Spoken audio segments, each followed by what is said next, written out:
And I, for one, as a Muslim, believe that the white man is intelligent enough.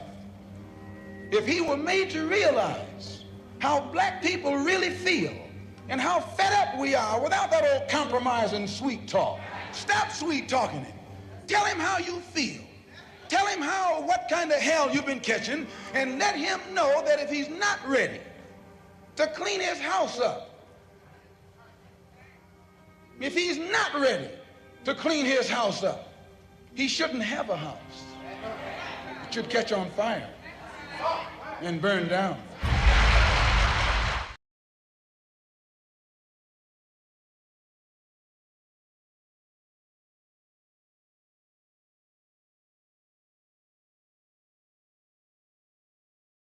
Do you know that we owe Ukrainians reparations for building and defending this nation?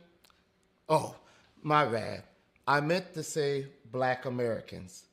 Notice how there was not one study, not one hearing needed before sending billions of dollars to Ukrainians nor any other group. Yet, when the topic of reparations for the descendants of American slaves is mentioned, we get told a motley of excuses. And I know some of you want to blame the Republicans, but it is for the Democrats that Black Americans vote 85 to 95%. And the Democrats have been complicit in their neglect of Black Americans as well. Maybe it's time we elect politicians that are actually going to fight for us. Maybe it's time we do something different, something better. Join me in getting us not just better, but the best. Join me in this fight. Thank you.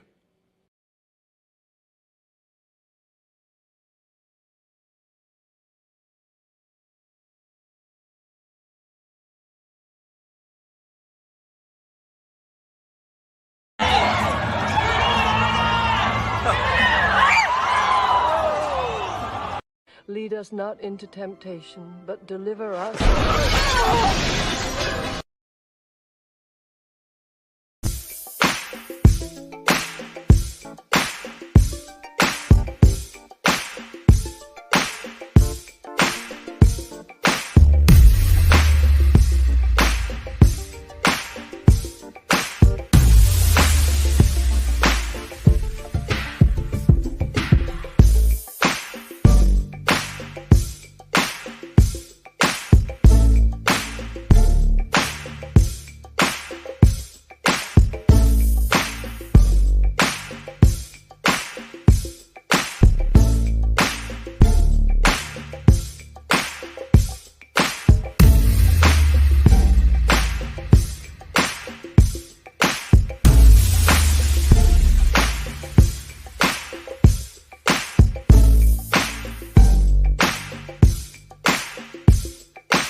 Tick faster, that'll be the hour they knock the slick blaster. Dick dastardly, a Muttley with sick laughter. A gunfight and they come to cut the mix master ice. And living the true gods, giving y'all nothing but the lick like two broads. Got more lyrics than the church got ooh lords. And they hold the mic at your attention like two swords. Or you the one with two blades on it. Hey you, don't touch the mic like it's AIDS on it. All right, welcome once again to the beatzillapdx official show. I am your host, beatzillapdx officially, and we are here for a weekly wrap-up. And we are today, of course, celebrating the life of none other than Malcolm X, Malik Shabazz, Malcolm Little, for all any names that you might know him under. The great orator of not even our generation, but before our generation, whose words and actions have transcended all the way through our generation to even the generation of young adults that we see right now. So that is the main topic of the evening. So, of course, Malcolm X Day. Like our brother, Professor Black Truth, has also deemed this day like a high holy day among our community, which as well it should be, because that is how we are supposed to conduct ourselves with our greats. Also, we also found out today that we lost another one of our greats in being Jim Brown. So Jim Brown has also passed away, for those who have not known. So rest in peace and rest in power, Jim Brown. And we also have to, of course, talk about the Congressional Black Caucus and Cori Bush and her new push, and I guess being the face and at the forefront of the Democratic push, trying to undermine foundational Black Americans' reparations claim as far as it goes, it's lineage-based, and try to implement a whole bunch of trickbaggery into that. So that is another thing that we will be talking about tonight. However, want to hear from y'all, because I want to know how Malcolm X, Malik Shabazz, how his legacy affects you or has affected you.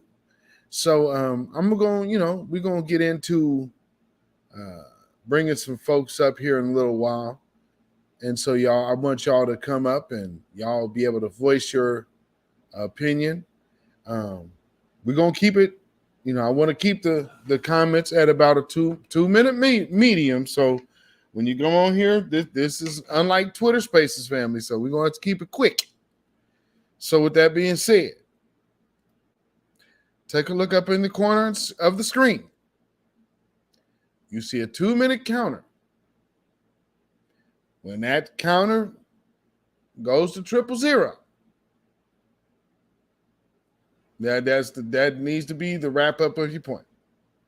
So, with that being said, we know how we do it here, and that's just the etiquette of the house. With that being said, other etiquette of the house, please like and share as you are coming in, and let us know how you feeling right now. By hitting that big thumbs up button. And if you have not already done so, hit the button that is saying subscribe. If you have not already done so, and you should also hit the notification bell and hit the word all, because sometimes YouTube will choose to alert you that this channel is live or that a video is being uploaded or premiering. So in that event, you want to be able to catch all of those opportunities when YouTube sees so fit to go ahead and send our notifications out. Also, you can become a member of this channel, and you can do so by hitting the join bell. With that being said, let's see who we have in the chat. So who we got in the house tonight so far? Let's get up here. Let's see who we got. Go ahead and greet the family real quick. We got One Who Cares in the house. Welcome, welcome. Okay. I don't know why that's not doing. All right, there we go. One Who Cares in the house. We got Lawrence Lilly in the house. Welcome, both of you. We have Key Prince in the house. Welcome, welcome, and good evening to you. Blueberry Muffin in the house. Welcome, welcome, welcome. Good evening. Dark Skinned Brother, what's going on? Welcome, my brother. And of course, we have Tia to you in the house. Welcome, welcome. Yes, indeed, my sister. We have Reginald Jeter in the house. Welcome, brother. Reginald Jeter. Let's see. We have Tasha Peters in the house. Welcome, my sister. And we got Crew Reality Black First, my brother. Welcome. Oh, we got Rhonda Smith in the house. Welcome, sister. All right, we got our good brother Rose City in the house. What's going on, brother? Rose City 93. In my Rakim voice, been waiting a long time. Yeah, what's going on, my brother? Let's see. C. Terry in the house. Welcome, sister. Welcome, peace, love, and Black Power family. Yes, yes, yes, yes. And of course, we got our good sister, Oyela Cadence. Oyela's Cadence. I like that. Welcome, my sister. We are officially international. All right. And I see Tanya Zion in the house. Welcome. Our good sister Tanya Zion. All right. So, like I said, you already see what time it is. We are talking about Malcolm X, the life, and what his that's Shawana S in the house. Yes, indeed. Shawana S in the house. Welcome, my sister. Yes, indeed. And of course, we got my brother, Black Alpha Network. He'll be calling up here shortly, so we can go ahead and talk to the fam. So, you know, he's in a spot where he doesn't really have the greatest connection. So instead of coming on screen, he's gonna come on by way of phone. So we're gonna talk to the family tonight, and again, we're gonna talk about this Cori Bush and just the cringy way that they have kind of addressed things. You understand what I'm saying? However, while we waiting on our brother, let me see if I have this other thing in here. Because I haven't been able to get to a news break. So I haven't been able to do a follow-up on a certain topic. And so since I got a little bit of moment, a brief moment before my brother calls in, I want to revisit something. Now, y'all might understand, I believe I did a video on this, or this might have been in my live. But y'all remember the Haitian woman, right? The Haitian woman that said, what about the Caribbeans when it comes down to reparations? Y'all remember my video, hands off reparations. That was a lot. So she came back with a response. So let's check out her response.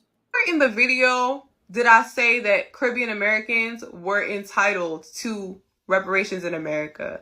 I simply named the fact that reparations were a conversation for Black Americans and how Caribbean Americans are still in the process of getting that. And actually, if y'all just looked at the caption of that video, I literally said, Black Americans are getting what they deserve, to say the least. France and the UK need to run it up. That's actually the energy that I wrote it with. I had my elbows up and everything. That was written. The fact that there are so many people like, America doesn't owe you nothing. I didn't ask if America owed me anything. I literally named that France and the UK, it was like almost like a lost cause. That's what it feels like. And it's very weird to meet y'all with that level of vulnerability and to be met with, fuck y'all, fuck Caribbeans, fuck y'all. Like, that was really the energy. It's very strange. It's very strange.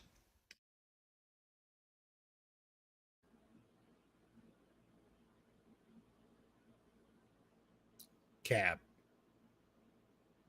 Now there's another video where she's saying, don't act like we didn't get inspired by 1804. As if, I mean, when there are Haitians that didn't know about 1804 until the movie was even made, I mean, what are you talking about? That's curriculum down there. So now to sit up here and be like, yo, y'all got inspired by us. How? By the way of internet in 1804? Was the internet popping in 1804? I don't think so. I mean, but you know, that's how people start putting stuff out there. Yeah, you know, I mean, y'all got inspired by no. Now, granted, understanding a successful slave revolt, do you think that information was really going around the plantations? Like, why would they, if they weren't letting their slaves read, what on earth would make you think that they gave them or read to them a telegram? Hey, y'all know these Negroes down here in Haiti did what they did? Why on earth would they let their slaves know that? You think they was going to let them sleep peacefully at night? You out your mind. So, yeah, not understanding American slavery, clearly. She's went with the, well, I mean, number one, just admit you're ill-informed. That's where you begin. I'm ill-informed on, I don't know, on what really your history is. Because truth be told, as she's speaking, lady, you learned about your history from probably 9 times out of 10 foundational Black Americans. And you probably are recent to understanding your revolutionary history. Because let's just be clear, Haitians were not running around here talking about how revolutionary their people and their cause is until the last decade. So, I mean, we just have to keep things honest. You understand what I'm saying? I mean, it's not downing or denigrating anyone, but what it is just keeping the truth the truth. Speaking of the truth, this is Malcolm X Day, and here's some more truth from our brother Malcolm X. There are many whites who are trying to solve the problem, but you never see them going under the label of liberals. That white person that you see calling himself a liberal is the most dangerous thing in the entire Western Hemisphere. He's the most deceitful. He's like a fox, and a fox is always more dangerous in the forest than the wolf. You can see the wolf coming. You know what he's up to, but the fox will fool you. He comes at you with his mouth shaped in such a way that even though you see his teeth, you think he's smiling. You take him for a friend.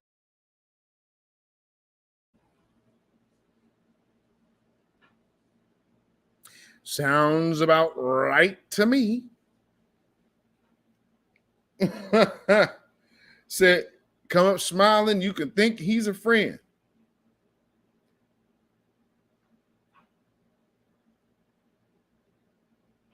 Like this. You want to know if you support reparations? I'm sorry? You want to know if you support reparations? I support reparations, but other than that name, y'all need to learn what reparations is. Y'all keep talking about a word.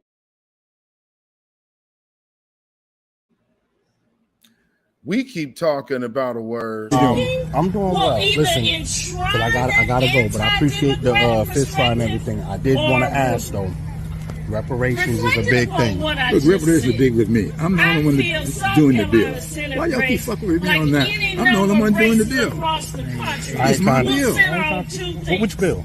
The reparations bill. HR 40? HR 40. What you say? You want to know if you support reparations? I'm sorry? You want to know if you support reparations? I support reparations, but other than that name, y'all need to learn what reparations is. Y'all keep talking.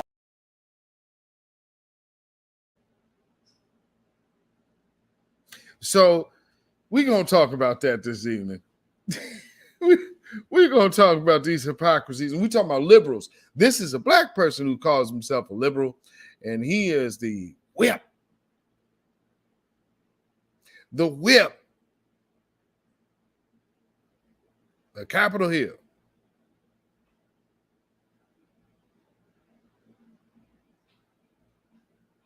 I'll say whip.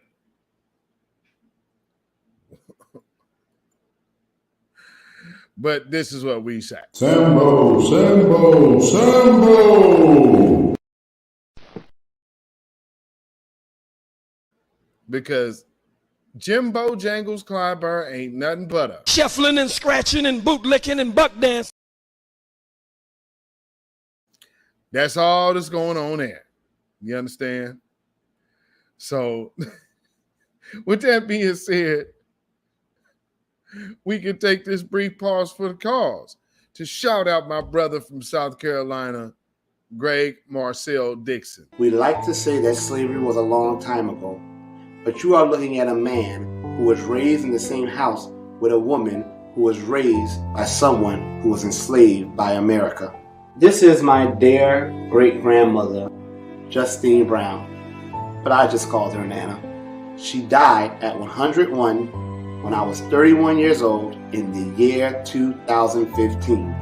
I spent 31 years of my life with a woman who was raised by someone who was enslaved by America. Her grandfather, Willie Simmons, was born enslaved in Beaufort in 1838. Slavery was not a long time ago.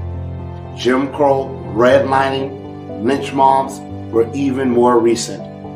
This country owes reparations to Black Americans. And if this country has done to you what it had done to Black Americans, I will be right here fighting for you to get what you are owed as well. I am Greg Marcel Dixon, and I approve this message. Shout out to our brother Greg Marcel Dixon. And, hopefully he can get this guy out. I'm doing well. Listen, because I gotta go, but I appreciate the fish fry and everything. I did want to ask though. Reparations is a big thing. Look, reparations is big with me. I'm the only one doing the deal. Why y'all keep fucking with me on that? I'm the only one.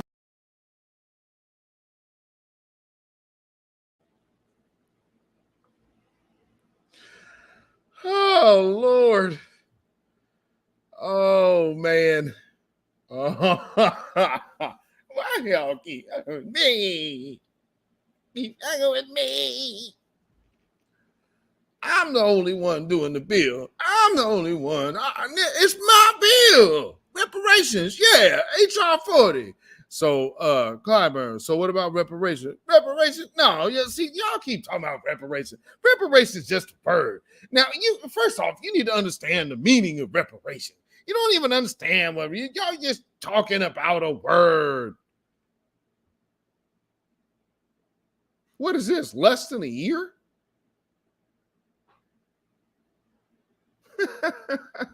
His annual fish fry is coming up. That was the last one. And right now, when you're running up on it months later, y'all just keep talking about, I don't know why y'all keep talking about this stuff. Why y'all keep bothering? Reparations, man, what's the reparations? Y'all don't even know what the word is. Now, see, what if you had a mulatto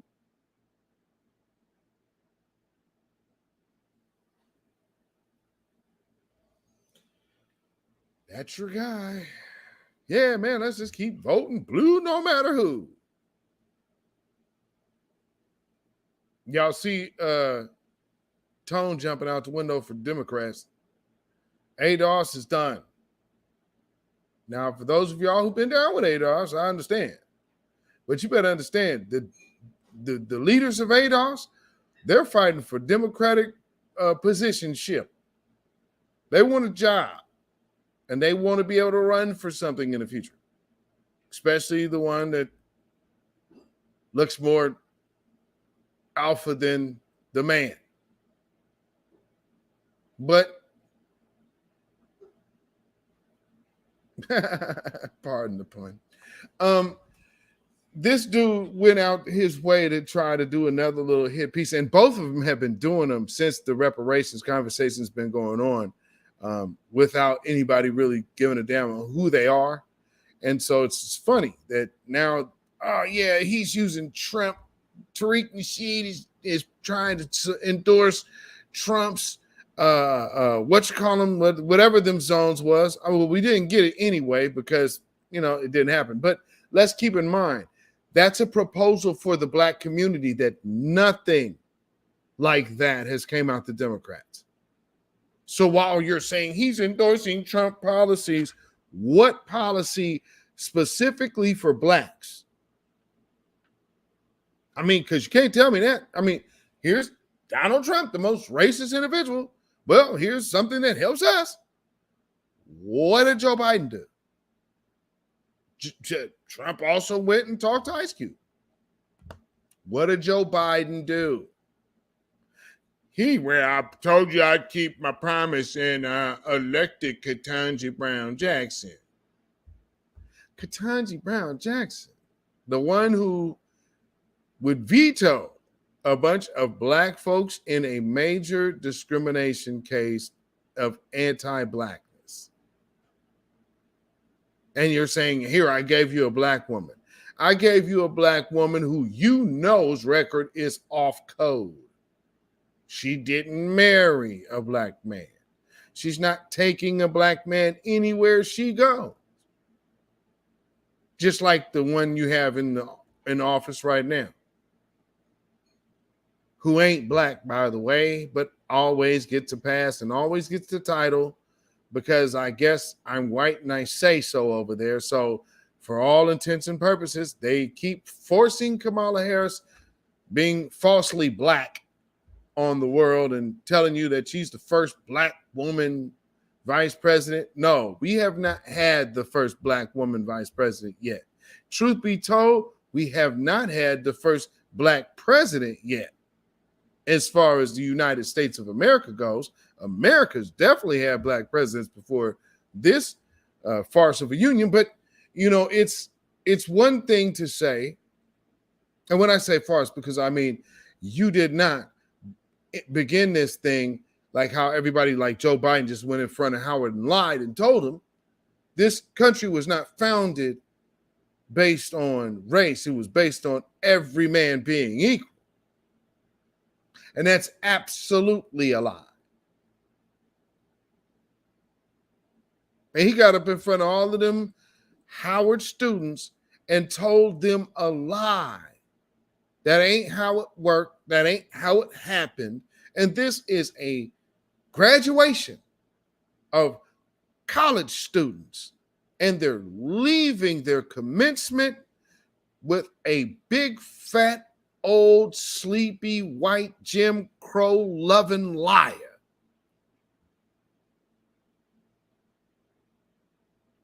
Jim Crow Joe ain't never liked black folk. He's loved using them, but he ain't never liked no black folk. And shout out to that young brother out there that represented and said, and wrote that sign and said that they don't care about black people. Yeah, how is it that Joe Biden and Kamala Harris are getting the same line put on them as George W. Bush? See how that happens?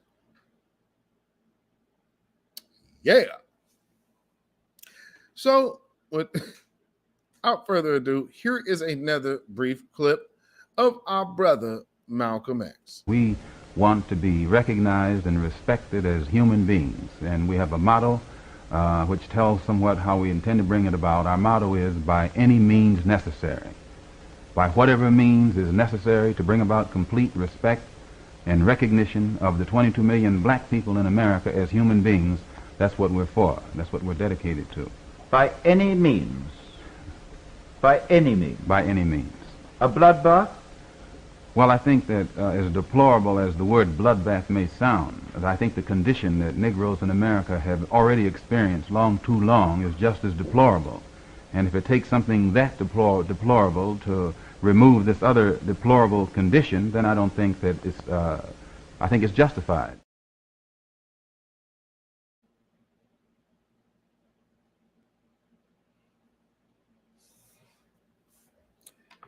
That sounds like self-defense to me. That definitely sounds like self-defense to me. Yeah, practice that Second Amendment. Keep that self-defense game strong. Ain't nothing wrong with that. You have the right to live and not let some random stranger like Daniel Penny take your life as a coward from behind and choke out a man much smaller than him from behind because he had to ambush him. And then watch all these other cowards who have to live vicariously through another sadistic coward praise this coward and give him so much millions these people should be vilified. So with that being said, on today, we also lost, like I said, Jim Brown today. They also sent on Jordan Neely today. So I saw something that was trending not too long ago this evening. And I said, Al Sharpton is trending. Why is Al Sharpton trending? So with that being said, well, it's going to be his opportunity. Now, mind you, it wasn't, watch, now, they talking about grifter.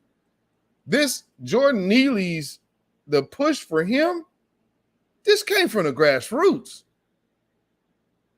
So I guess, I don't know. I mean, truth be told, get Talbert Swan to preach these eulogies. Stop calling this nigga. Can we please stop calling Al Sharpton? Call Talbert Swan. Call a black person that is actually talking that real black talk right now. Not this Negro who's coming in after all is said and done. Because remember, Al Sharpton lives in New York City. He's already a damn snitch, so he got law enforcement friends. You mean to tell me on all that keeping it real, why didn't Daniel Penny's name get uttered on TV One or Radio One out of Al Sharpton's mouth? But now he up here in the pulpit preaching for the boy's funeral? Y'all ought to be ashamed of yourselves letting this dude come in here with his slick back. Oh, Lord. Family, let's check out a little piece of the eulogy. There was no weapons. There was no language. Nobody was threatened. And you grab them and put them in a chokehold. Two people hold them down. And you go to the precinct and they let you go. If Jordan was impersonating Elvis Presley, if Jordan had been a different race and they had him impersonating Elvis, and a black guy put Elvis impersonator in a chokehold, and two black guys held him down, they would not have let that black guy leave the precinct that night.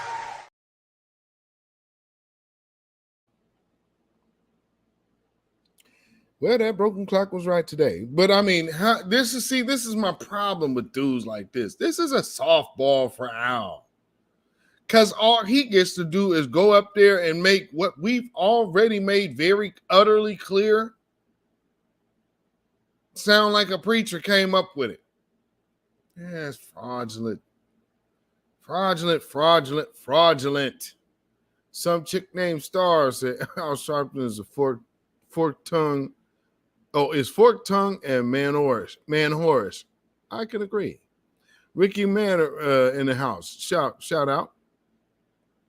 Miriam, I see ya. Miriam R in the house. Welcome. Oh, is that one? Okay, so here's a little longer clip. Let me get this in here. But yeah, I couldn't help but notice all the photos, like if you're looking at Jordan Neely's funeral, how many shots can you see without Al Sharpton? Only times you see the shots outside of Al Sharpton is the audience. So this tells me that there's all of a sudden great media attention to put Al Sharpton's face in the forefront.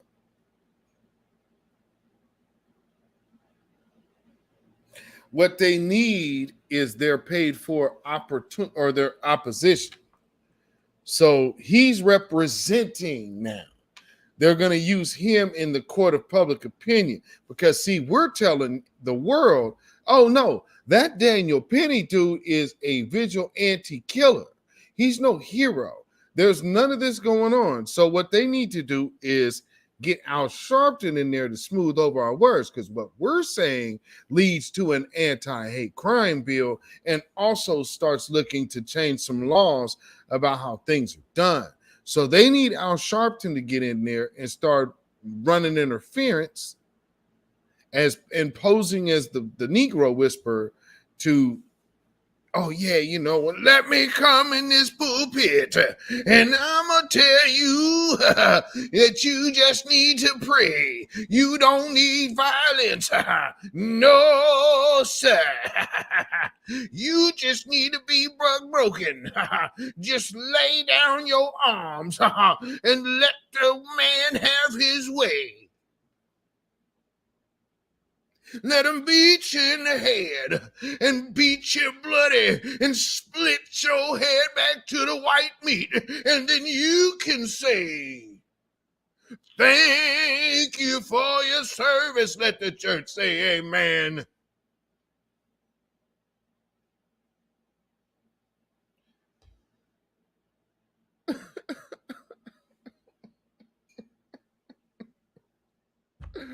I always got to get these dudes up here to start doing this for you. Shout out some chick named Star. Thank you so much for the cash app. Appreciate that, my sister. Beverly White in the house. Yes, indeed. Peace, power, blessings, and protection be up on you and yours, sister. Oh, so here's the second little clip. Let's hear him go. When I first got the call about Jordan and later talked with Johnny Green, who is pastor here, and Johnny Green told me of how Jordan's mother was killed. And her funeral was right here. And Jordan sat right there and watched his mother funeralized, who'd been chopped up. And he'd never been the same. Jordan was not annoying someone on the train. Jordan was screaming for help.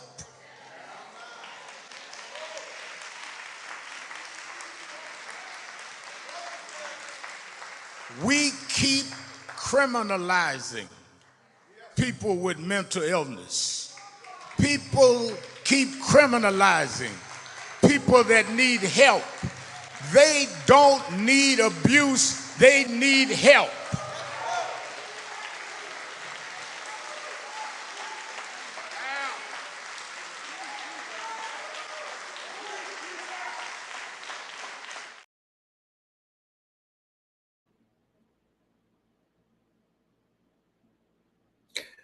Now, that type of conversation right there is how you subtly distract someone. Because what Al Sharpton is doing right there is basically taking the conversation, and this is about anti-blackness and a white anti-black killer in Daniel Penny, the one coward subway, the strap hanger. No, he's just a subway killer who crept up behind a man and put him in a chokehold. If you're behind a man, there's no threat of violence. Here's two reasonable options. Mind your damn business, like every other New Yorker. Or number two, get off the train. There's no hero here. Don't let these people even lead you down the conversation of that. And Al Sharpton is here to run interference for these douchebags. So just pay attention, family. This dude ain't cool. He ain't solid. Al Sharpton, we know what he is, but look at the bigger picture. This Jordan Neely case is world news because of the grassroots, not because of mainstream media. All of this does not happen by way of them. This happens by way of us. It was the grassroots that goddamn Petty name. The mainstream media who knew his name and was withholding his name then decided to release it the next day after we already done did videos on it. Excuse me. So that's the case. B1 in the house. Welcome. Let me see. Meanwhile, there's other incidents.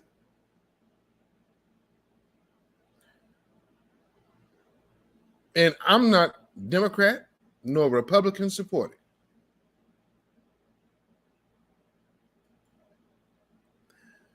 However,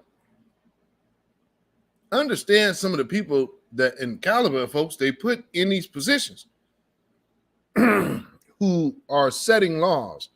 So I guess this next video will be actually kind of a testament to the fact that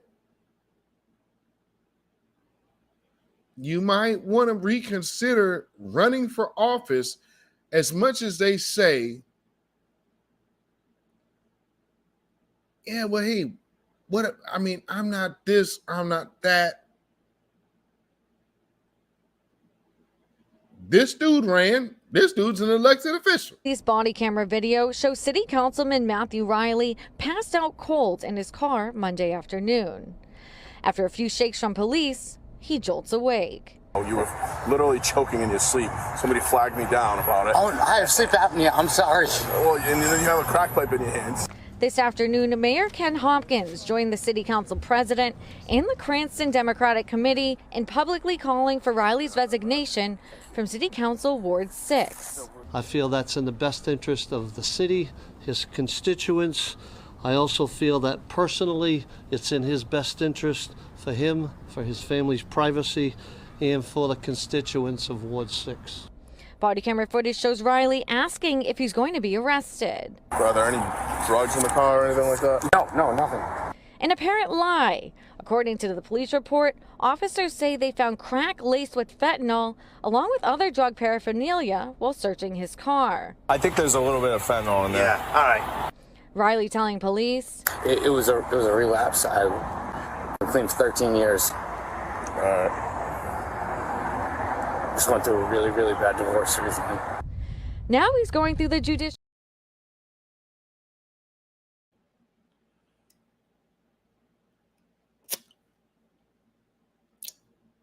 Yeah.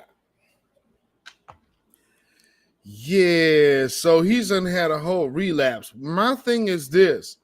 Was his stint before he went to rehab, was that something on record? Because, I mean, how do you have an elected official getting elected for your public office and nobody know that this dude was a junkie? Like, he said, yeah, you were asleep with a crack pipe in your hand.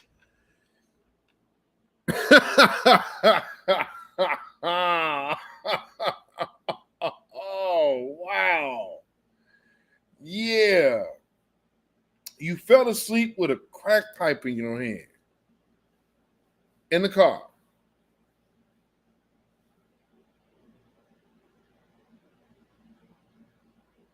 So, like I said, you know, and you've heard, Marcel, if you've heard our spaces before, me and Black Alpha Network spaces, you've heard Marcel say this many times, that you need to also run.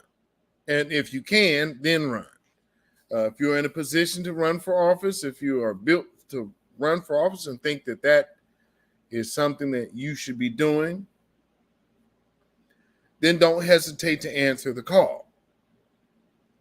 Now, understand, you know, that's not for everybody, because not everybody's going to be a politician, even, you know, the non-politician. Not everybody's going to be ready to step into that move. And not everybody needs to. However, we do need the most effective individuals moving into those slots, because this is a person that ain't going to vote for anything for us. I think we can pretty much see that. He has a whole other agenda going on for him. So he might want to see them fentanyl charges reduced. Oh, man. Come on. But what do you do when you have a crack pipe in your hand and you're an elected official? What did they do with Marion Barry? They vilified that man. I wonder how his community is treating him now. One thing's for certain, you know, he should be if there's any local comedians there, you definitely got some material. Fenty crack, the new cologne of Jersey councilmen. Oh man, oh man, oh man. Marianne Barry. Boy, they did that brother so dirty. She set me up. Which, you know, she did. Because she just kept pressuring me. So for those who aren't old enough or never saw the video, that setup prostitute was doing nothing but pushing him and pushing him and pushing him and pushing him and pushing him to smoke. He was trying to get busy. She like, hit this crack. It's like, come on. At some point, we just got to say, okay, this is a setup. You understand? Toronto mayor smoked that rock too. Ooh, really? Blueberry muffin? Yikes. Yikes. Well, with that being said, let's Toronto mayor, damn. Well, hey, Canadians, when it comes down to crack, I really don't think it's for you.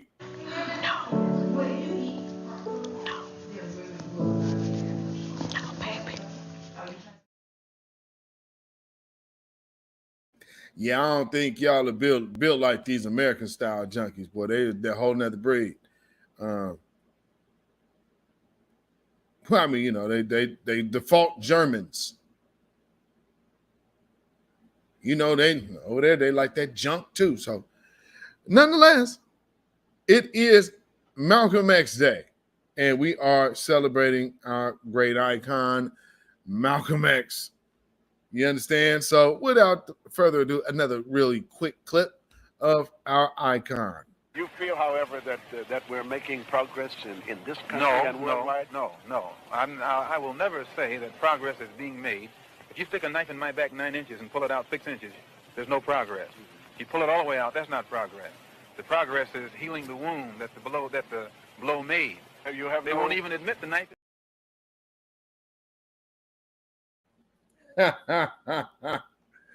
Yes, indeed. Yes, indeed. Man, as you all can see, my brother has made it to the stage. Yes, indeed, my brother, Black Alpha Network in the house. What's going on, my brother? Can you hear me? Yes, indeed. How you living, brother? Man, good.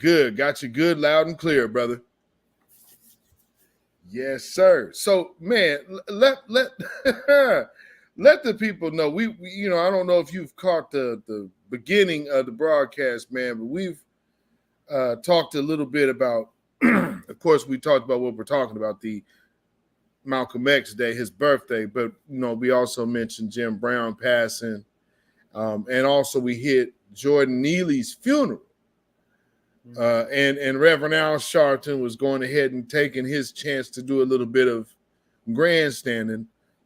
So, and then of course we got to talk about Cori Bush's reparation plan as well, and I have yet to get to that.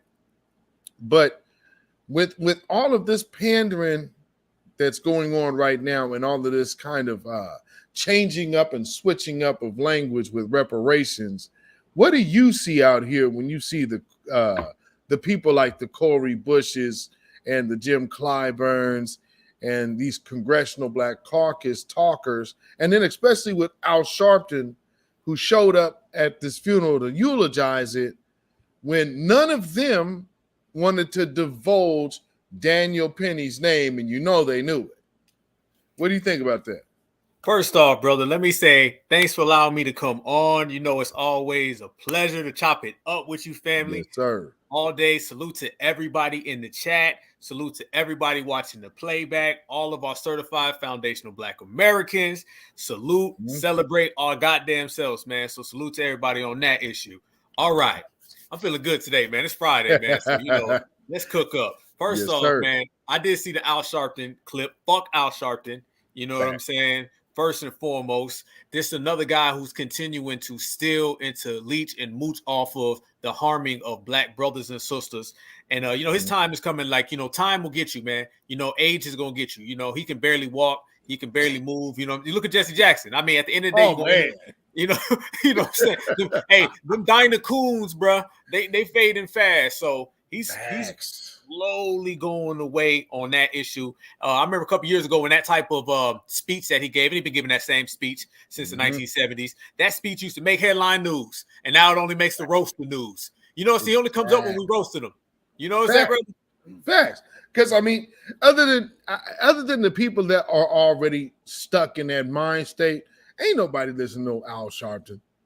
Nobody, man. He's like the old dude at the cookout who's in the back, and he's just talking about what he did in high school. He scored 3 touchdowns in one time, and no one gives a damn. No, he got no respect, no clout in these streets. So right. No, he's not a vanguard. The average person couldn't pick him out, the lineup, and he's just a nobody, and he's fading completely into a further state of irrelevance. So you got brothers and sisters on Twitter that are far more relevant than Al Sharpton in these streets. So he's just going down that Dinah Coon lane, and we all know how that ends up. That ends up old, outdated, and ashamed. To the Cori Bush situation, man. Now that situation right there, brother, and I seen you mention it. That situation is very, very interesting because, like me and you were saying, the reparations ops are out here heavy in these streets. You feel me? Like we were saying before, brother, we're not in the beginning of our reparations claim. We in the 90 days of summer. That's what we call it down here in the South, the 90 days of summer. We're in the middle of it, and it's cooking. It's real hot. So they're sending out these ops left and right. And as we were speaking about it, now you got people who all jumped off of that HR 40 train or ship or whatever.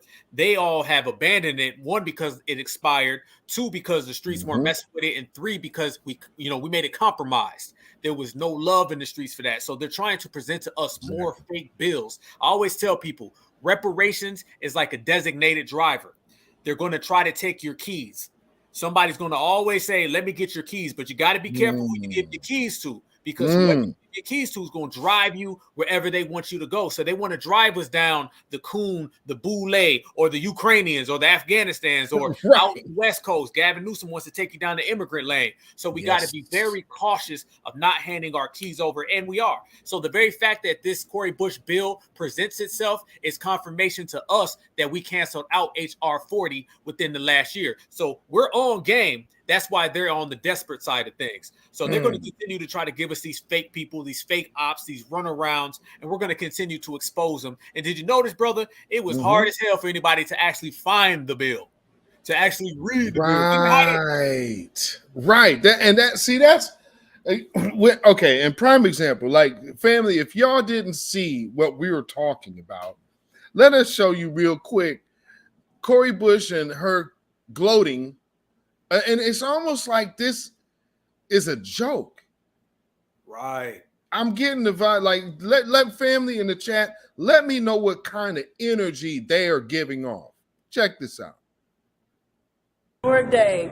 This is the day that we say reparations now, and we say it by way of introducing legislation into the congressional record. I'm here with none other than Congresswoman Barbara Lee and all the advocates, the coalition of folks that have been doing this reparations work. Say hey, everybody.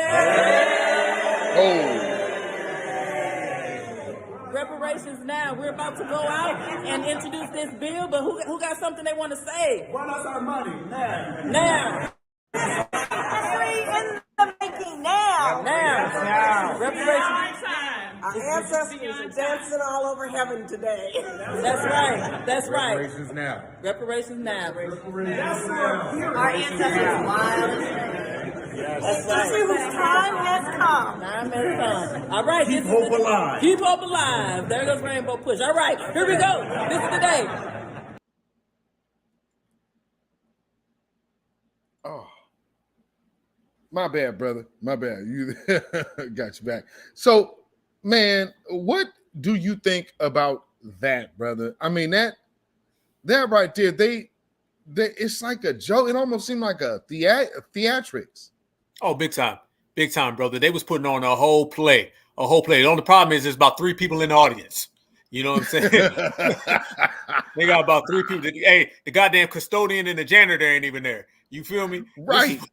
Which it shows you again that they're watching us, stealing our lingo, but they're mixing our lingo in with a bunch of the Democratic shield lingo. And as me and you always spoke about, these are clever ops and they're clever liars. If somebody isn't intelligent enough, that shit will get swept right in front of you and you will miss it. We understand it. Everybody in the chat, all of us in the Black Grassroots, because we certified. So we understand what they're doing. But it also lets you know that they're listening to every Twitter space. They're watching these programs. They're hearing everything that we say. And they're taking terms like cut the check, tangibles, but they're also sprinkling it in with can we all get along and all lives matter. So we know what they're doing. It's this dichotomy that they're trying to present, where one side it's certified foundational Black American grassroots lingo, on the other side is Democratic, Kamala Harris, Joe Biden, Barack Obama type of language. But what we have done, we've separated that down the middle. We said, y'all gonna be shields on that side of the street. You cannot walk to this side of the street because this is for certifieds only.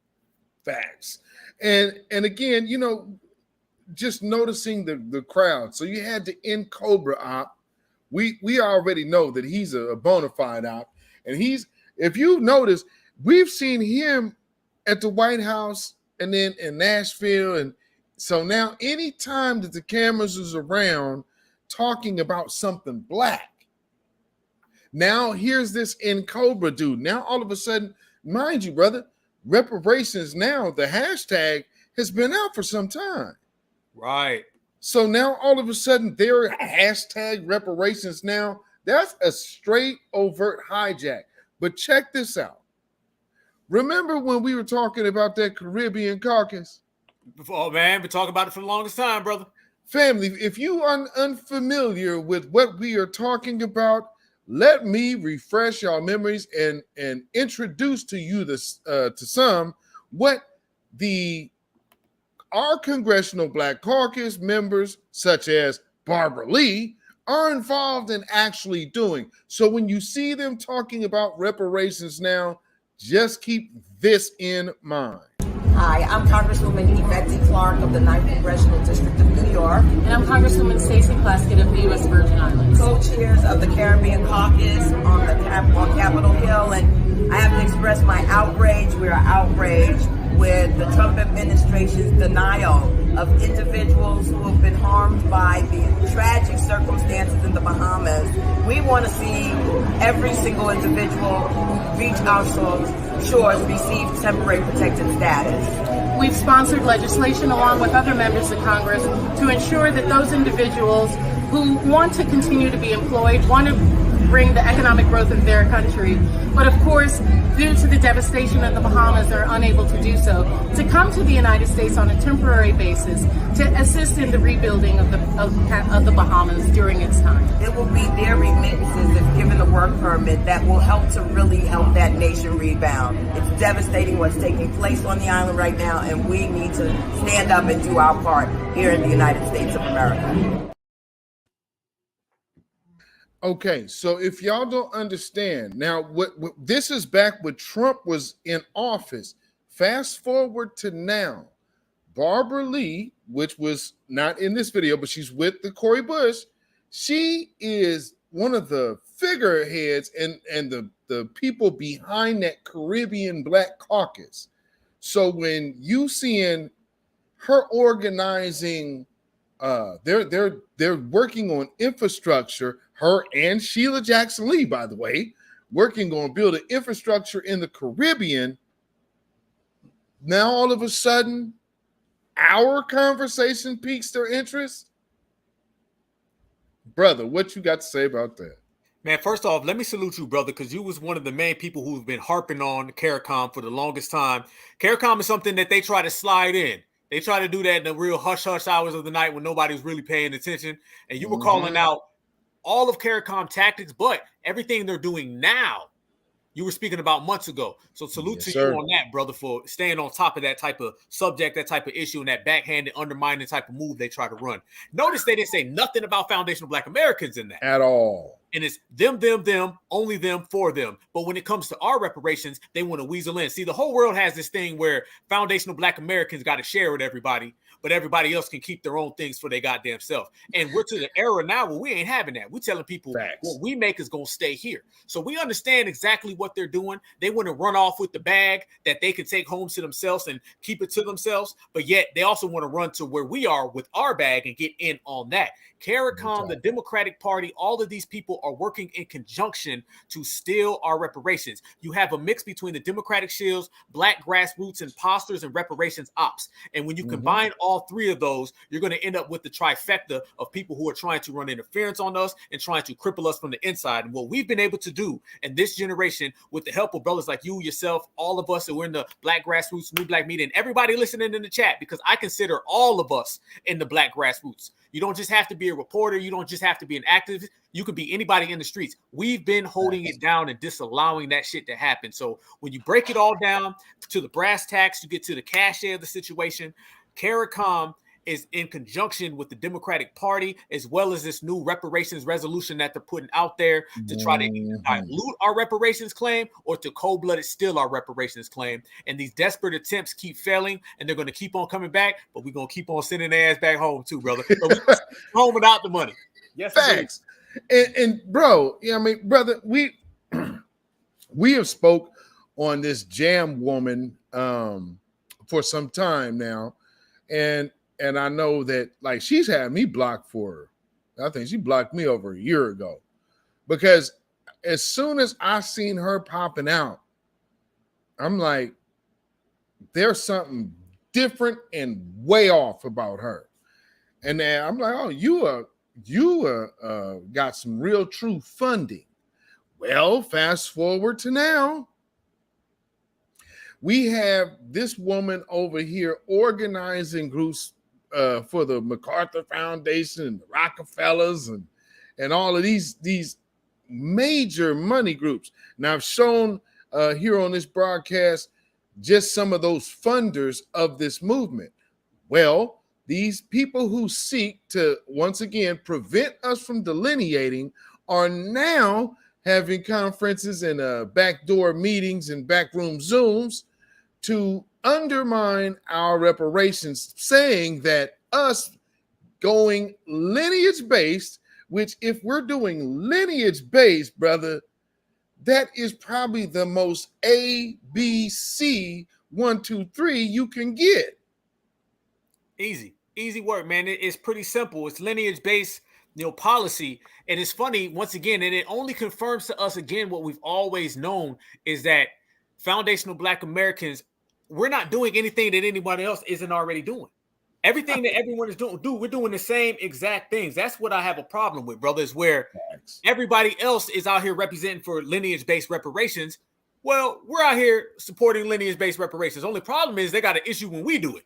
Right. Remember, I used to say it all the time, brother. I say the only problem they have is that we showed up to the house. That's their problem. You feel me? We showed up to the party. They didn't mind having a party without us. They in the house just running around, throwing goddamn food all over the place. They got goddamn pinatas and everything. When we pull up to the front door and we say, okay, well, we're involved. Then all of a sudden they want to shut the party down. It does not work that way. And we're disallowing them from running that double standard game on us. I'm always talking about the in-laws, and I don't mean your relatives, okay? I don't mean the relatives, okay? With an N-I-double-G-E-R. That's the type of laws that they try to put on us. So therefore, that type of game where everyone else is doing it and they're representing lineage reparations. Hell, let's be honest with you, brother. They have tribal reparations. So they bypass the specifics of lineage, heritage, and culture. They've got a damn key point where they have tribal reparations. All we saying is lineage. So somebody gets to the point where they are so keyed in to the minutes of a tribal reparations claim, then they can't get mad when we represent a lineage reparations claim. But we're going to continue to do so until they cut that check. Big facts, big facts. And I think that when we see all these other groups trying to come out now, and with the Cori Bush, I see that there is a message being sent from them powers that be. Because remember, man, I've been saying they didn't give this woman all this money. Right. So we need to see who else is going to start popping out. Because like the MacArthur, all them people are trillionaires. Ooh. You understand what I'm saying? What are they invested in? And then they're all behind keeping us from delineating from Africans? Come on. I mean, that's what them old money white folks want with our business. And maybe that might need to spin some wheels in some folks' heads and be like, good question. Because they're very, very, very highly invested. So much so, they're going to sell Joe Biden up the river just to prevent us. And they're going to put all their money in promoting these Cori Bushes and all these other randoms, because I think they're giving up on Joe Biden. The powers that be. Not the Democratic Party, but I mean the powers that be that say yay or nay. I think they're gonna throw old Joe under the bus this go around. I don't think he got it because this. How can he recover from this? Facts. You know what? And the numbers suggest exactly what you're saying, brother. A new poll just came out and it said 71% of Democrats said they don't want Joe Biden to run. Right. 71%. That is the overwhelming majority, and they don't want him to run. I mean, the guy is 337 years old. Exactly. I mean, he 337 years old. I mean, god damn, how much of he's deteriorating right in front of us. Did you see him around to shake the heir's hand? He tried to shake the heir's hand. Like, brother, one of these days you're gonna have to pull up Joe Biden bloopers. Oh man. You have to show the whole crowd, the audience, brother. The man fell up the stairs 3 times on the same trip. You know what I'm saying? The man is a dinosaur. You know what I mean? And we at the Black Grassroots, we have exposed him. The whole administration has been trashed. We've seen what Biden's America has been, and it's been actually a travesty. What we already knew it was. If we rewind back to 2020, during that election, we called what it was going to be. It's probably even been worse than that. And seeing that his poll numbers is in the trash. Kamala Harris, let's be honest, which has been in hiding for the last 3 years, if you really want to go there. She only pops out from time to time and gets rejected and hides again. You feel me? So it's like Groundhog's Day, brother. It's the same stuff over and over and over again. And it's bringing in what one of the terms that I have coined, and that's the noule.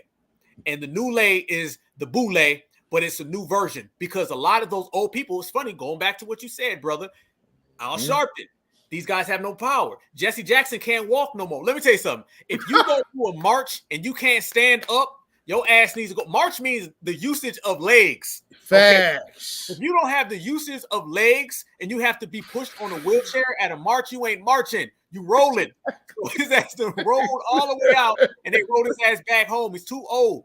Al Sharpton's hair is 49 years old and a half. This motherfucker is getting older every day. If you watch Al Sharpton, family, the guy is deteriorating. Jesse Jackson is deteriorating. Look at Joe Biden, he's deteriorating. The whole Democratic Party is deteriorating, so they're trying to usher in these new people. And as you pointed out earlier, the money tells you exactly who they're positioning to be that new lay. Roland Martins and those people are gone. They're gone. They don't exist no more. So you're going to start seeing these new faces, and it also shows up at a time where we're about our reparations claim. So they're going to send out the new ones, and we're going to treat them just like the old ones, man. Sending their ass rolling just like Jesse Jackson's wheelchair. And it, like, hey, Chad, I just got to ask y'all in the chat, are you glad? Are you glad? Are you glad today? Oh, Lord, I'm so glad. Oh, I'm so glad. Are you glad? Oh. Hey, you saw Joe Biden and Howard, man. That dude couldn't even talk. Oh, that was painful, man. I went through that on my last broadcast. I'm like, yo, Joe Biden. Now, first off, my issue with the whole Howard situation is he never should have been there. Because there's two people that Howard has blatantly, overtly wronged in our lifetime, which is Dr. Claude Anderson and Dr. Frances Cress Welsing, both with doctors in front of their names.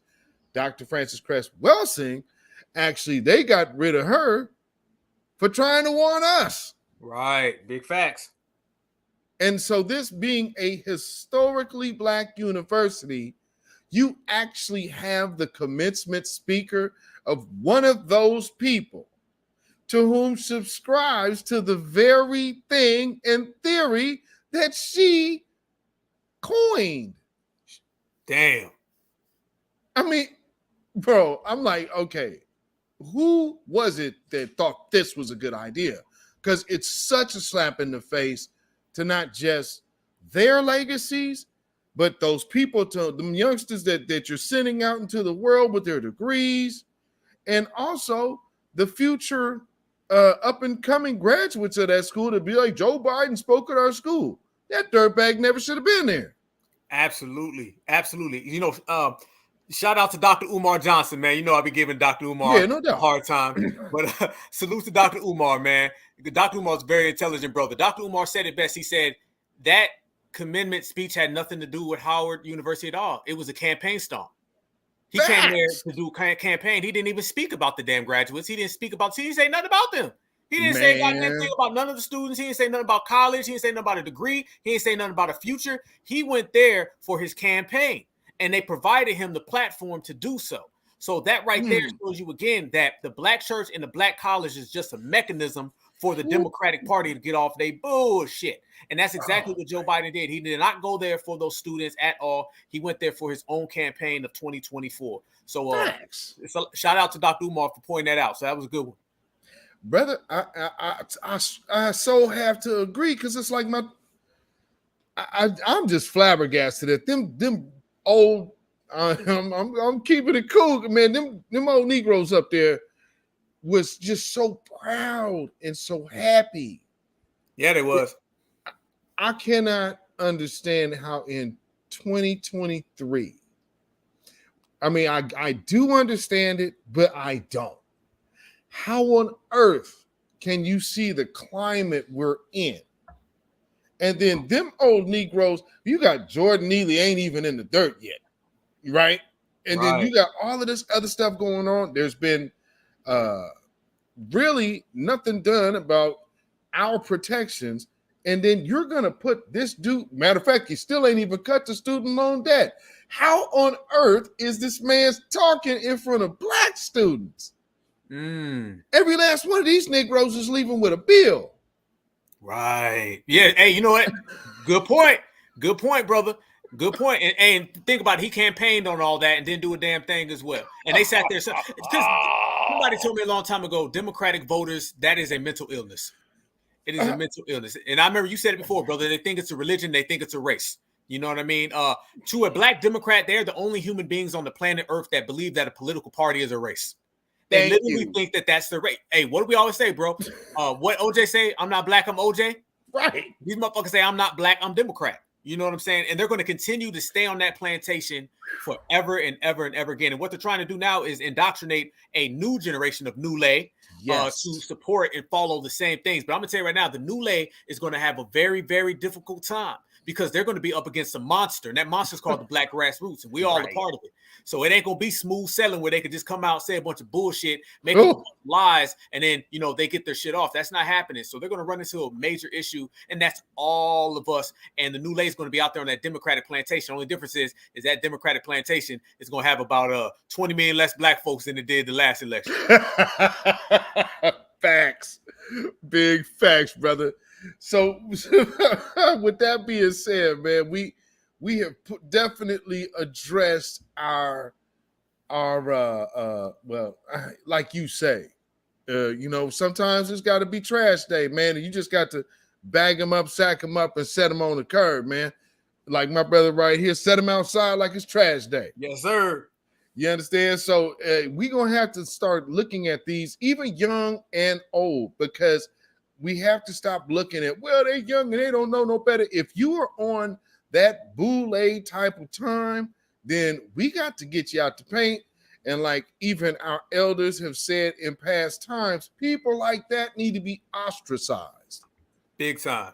They need to be alienated from our community, and especially from our circles of like you when we talking and building and stuff, people like that can't be around.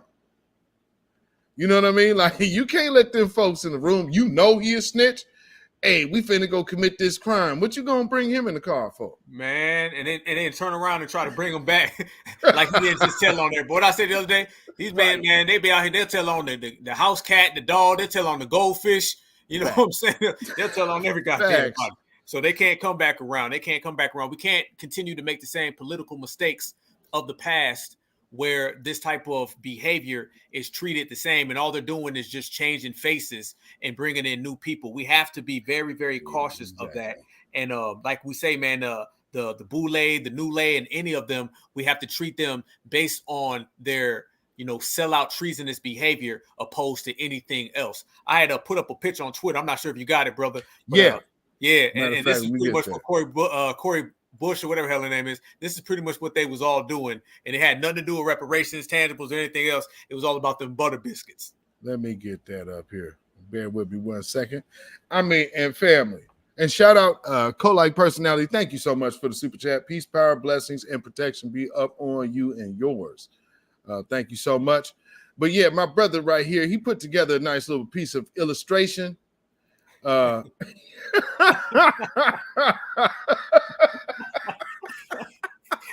they got their eyes locked in. Hey, look at dude in the back right there, boy. He's smiling. Yeah, he is. He gonna put some extra butter on that motherfucker. The N Cobra dude is just such a cheesy op to me.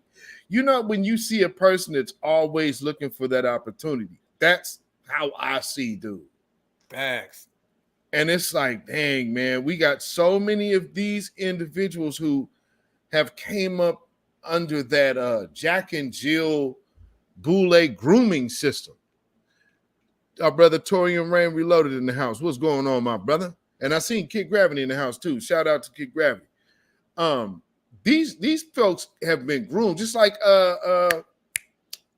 Stacey Abrams. Yes, indeed. You had played that clip a long time ago for me. I remember that. Sir. And so think about now with the Tennessee dudes, who, by the way, were absolutely absent for Mason, Tennessee, but now everybody's concerned about Tennessee politics.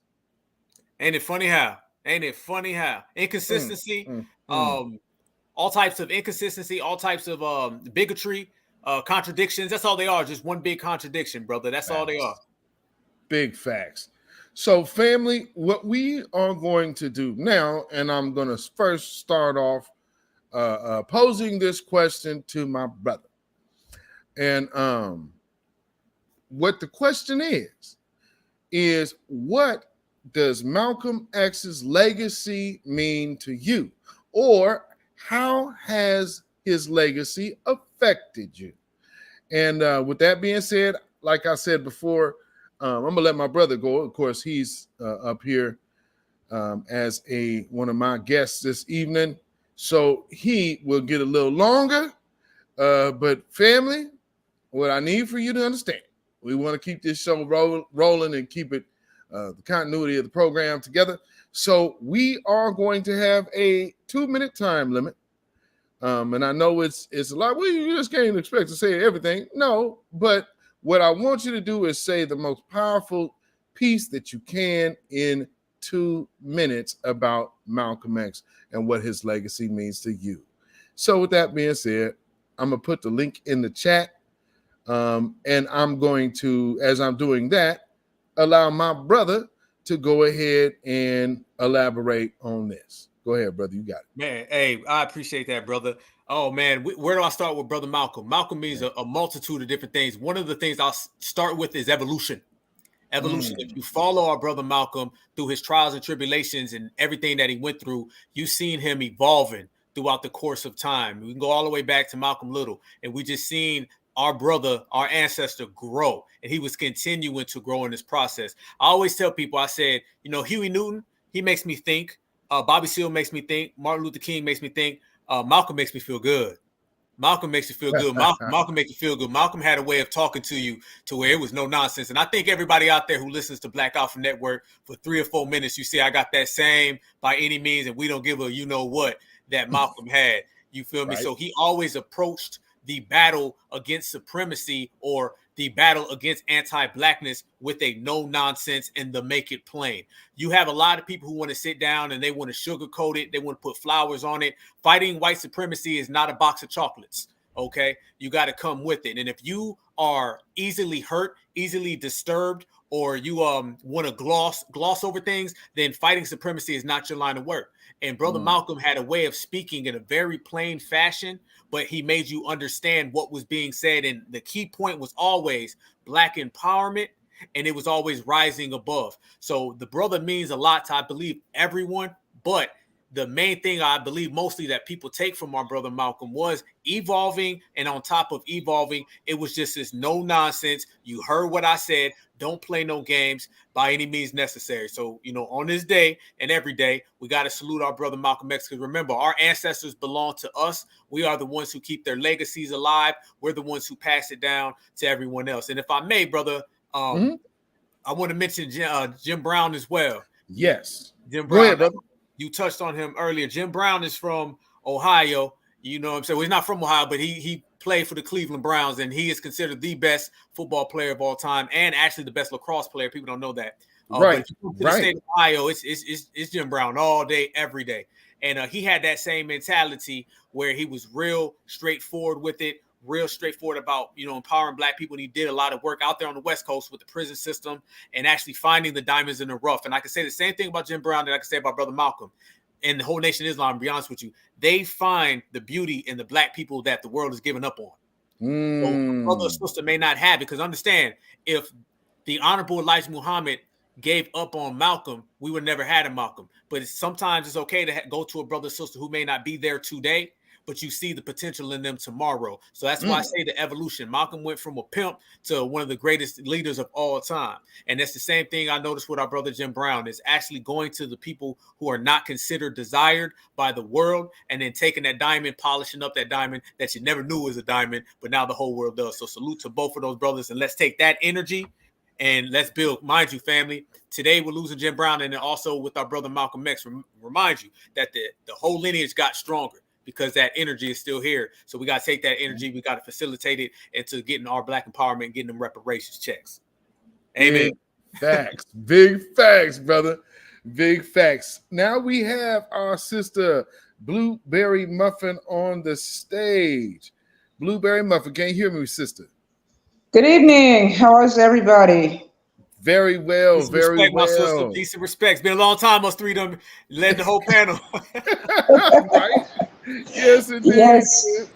So Yes. so what I want to do is I want to go ahead and first let me go ahead and greet you, my sister, and then I'll go ahead and let you go ahead and get to your point. But real quick, how is everything in your neck of the woods? Oh, it's absolutely horrible. Absolutely.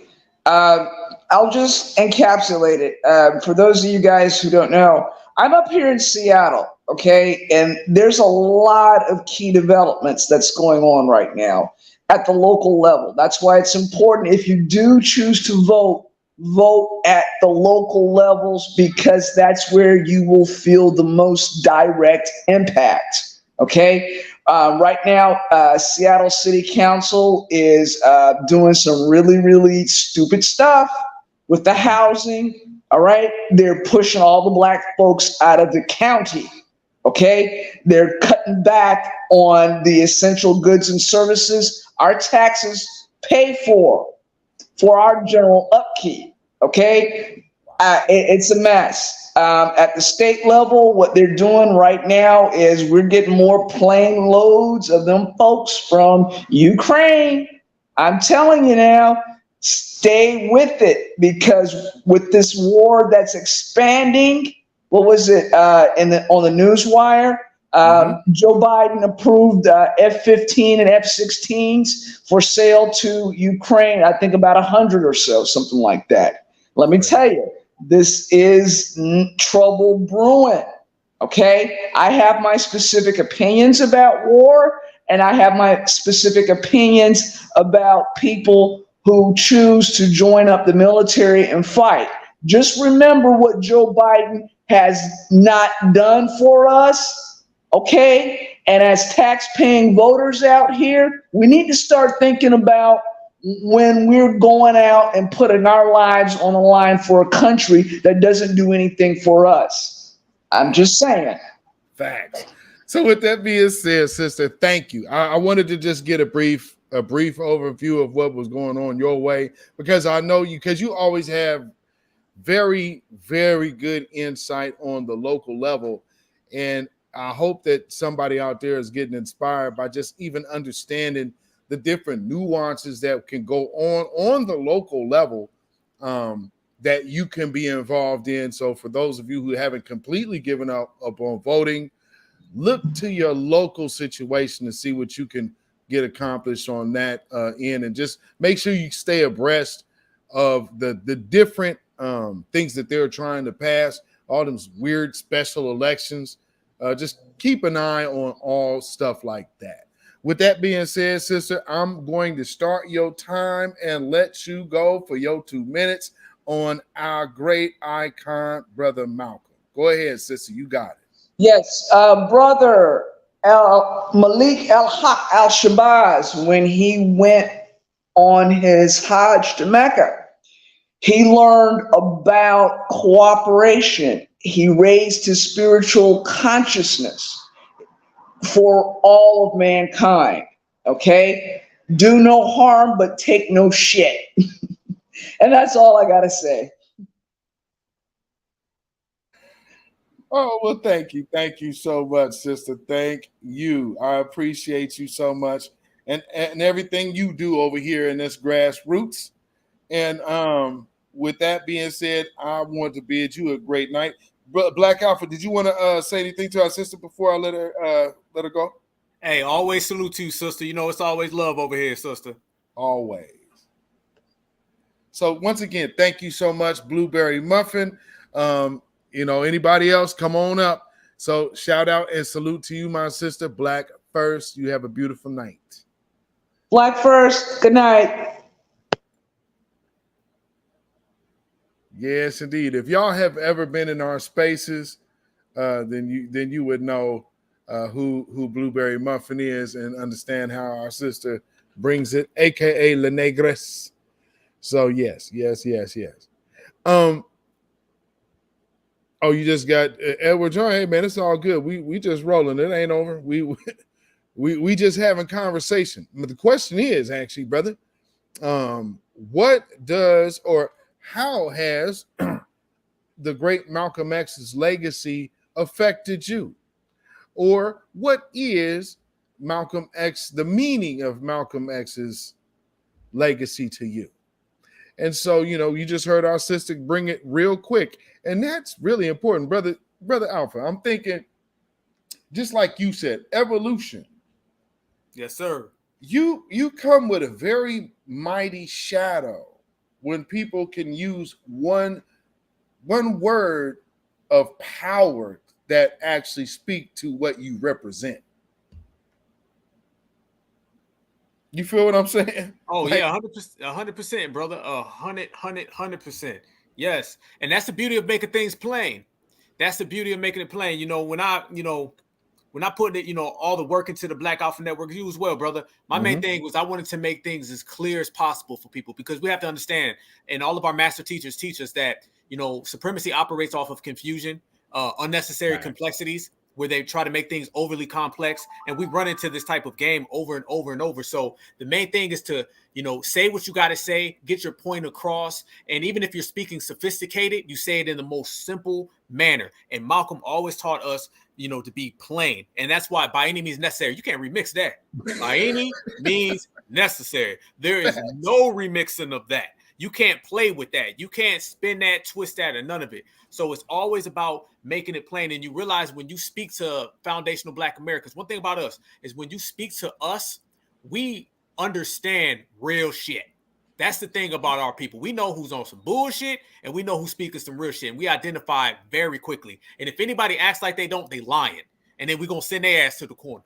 You feel me? So it's all about understanding your brother and your sister and getting to it. I mean, if you look at all of our songs, all of our dancing, or even when brothers and sisters were in the cotton fields and they were humming songs, everything had a simple rhythm, but there was power within that simple rhythm.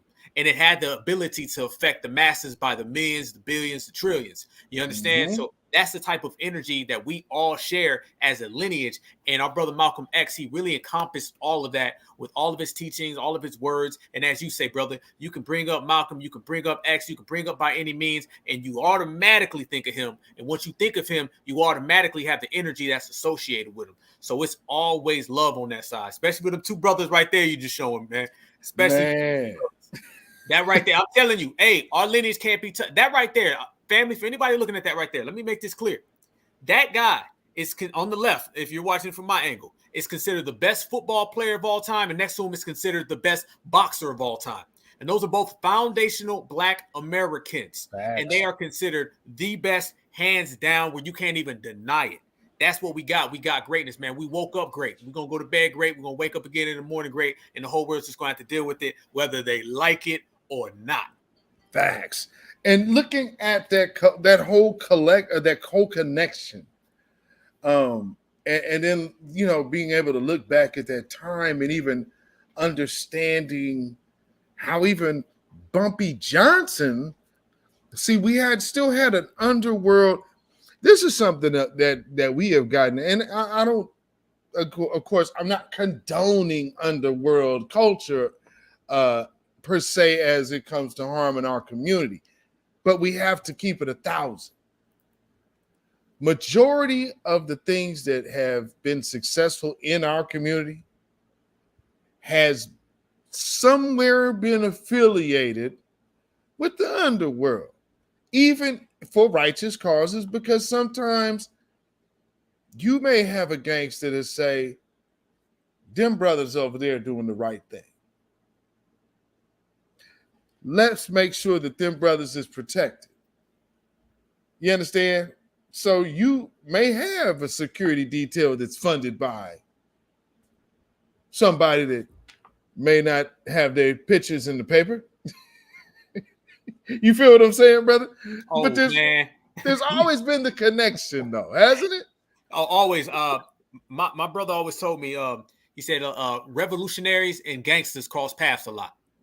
Facts. They cross paths, you know what I'm saying? And not necessarily in a bad way. A lot of revolutionaries and gangsters cross paths, because first off, the definition of a lot of gangster activity, a lot of it all started from positivity. And Facts. we see the convoluted side of it now. But, you know, I know the brothers and sisters listening, they already know the history of the Bloods and the Crips and where these things come from before the dominant society starts putting their paws involved in it and everything. So a lot of these people from the what we consider the underground, the underworld, they start off that way. And then, like you say, brother, a few of them graduate into a complete righteousness. And that's what we've seen with our brother Malcolm X, as well as a plethora of others. You know, it just shows you again, though, that not just for Black Americans, man, you're going to find diamonds in every sector of society. You're going to have them all the way for the people who grew up in poverty. You're going to see it for the people who grew up privileged. You're going to see it from everybody who was middle class. Our brother Fred Hampton always speaks about the proletarian and the average proletarian working class individual. We have diamonds everywhere. And as long as you can harness that energy and you come across the right people to harness that energy, man, you can take over the world. And that's what we obviously have been doing. Facts. I would have to completely agree, brother. I mean, oh, wow. Looking at some of the names Edward Johnson just dropped in the chat. Man, Barry Sanders. I don't know how many of y'all were able to see Barry Sanders in his playing days. Y'all probably only know of Walter Payton because they always talk of Walter Payton. But I would just advise you, treat yourself to a highlight reel of Barry Sanders on YouTube. Ooh. If you do not understand what I'm talking about. Try to tackle that dude. I mean, he was like a 5'8" Jim Brown. Yeah. Hey, played for Detroit Lions. They ain't never won nothing, Detroit. He had the worst teammates, but he was the best player in the league. Facts. And was well known for being the best player in the league on the Detroit Lions. Man. You know how badass you got to be. and just watching that dude, like, if for those of us you played Tecmo Bowl and then when they finally broke out Madden and, you know, you are, hey, that Detroit team on them games wasn't no punk. No, hey, you're going to take it to the house every time, brother. Every time. From the 10-yard line, 10, 20, oh, you got you again. Brother. Hey, I like what our brother Rose City said. Jim Brown was a combination of Barry Sanders and Bo Jackson.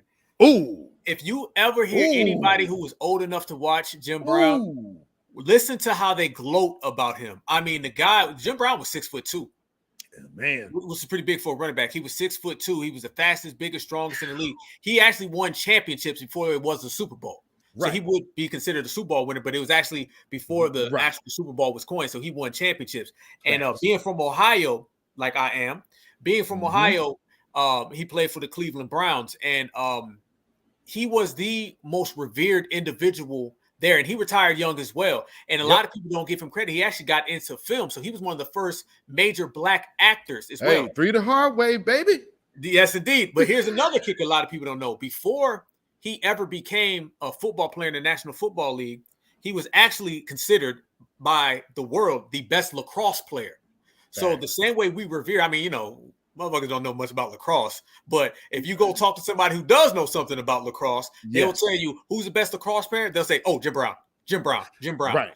So I mean, the guy's considered the best in two different sports. I don't know anybody else who can even hold that type of mantle. So salute to him all the way live. I got to say something real quick too, man. Yes, sir, bro. Go ahead. About Jim Brown. This is a small story.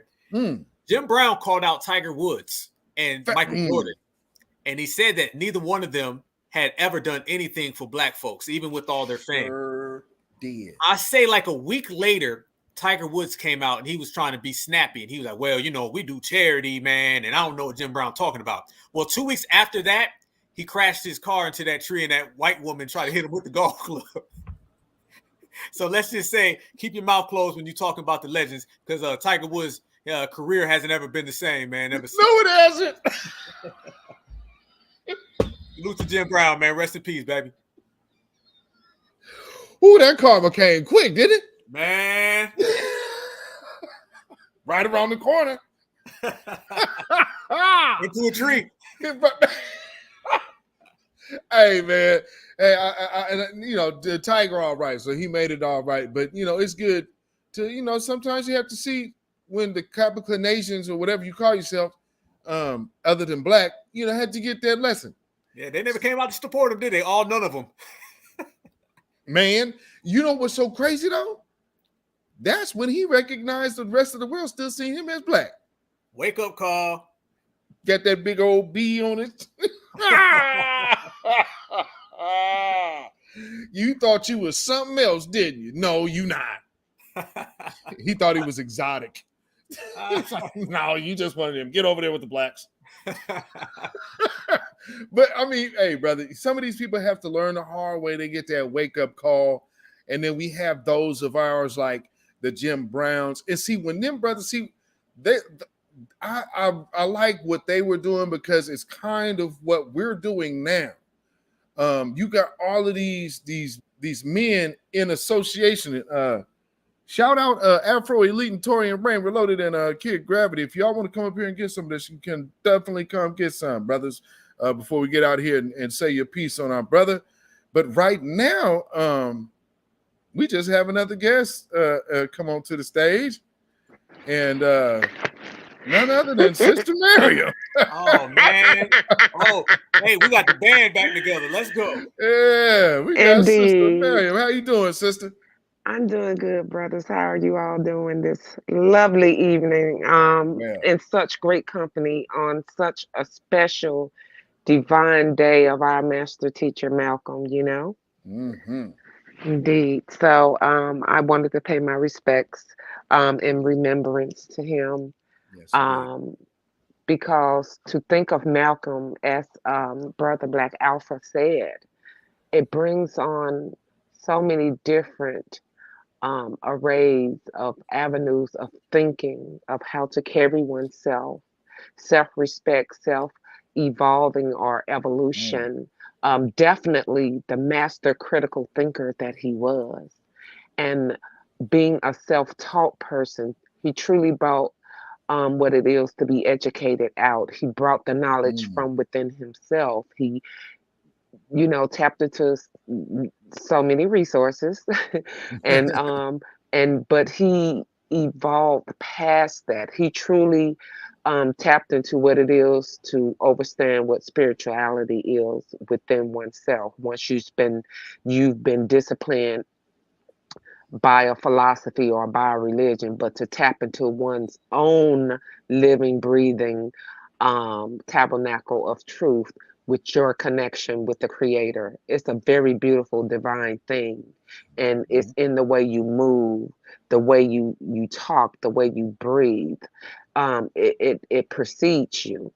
And if you pay attention to any of our master teachers, they have that. They have that. It's just a very beautiful thing. And just peace, love, and respect to his lineage. He taught us to be great. He taught us to be fearless. He taught us to be critical thinkers. He taught us to be strategic. And he taught us to be black first. He loved his people, but he did it with discipline. Pretty much how we represent ourselves at the vanguard, especially you brothers.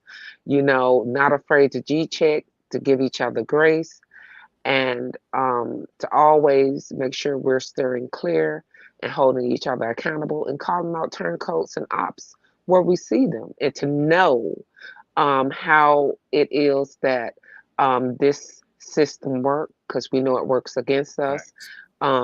Malcolm said then about immigrant classes and things of that nature, and how this ruling class, everything that they put out on the radio, TV, newspaper, magazines, any source or form of entertainment is there to grab your attention and to lead you astray.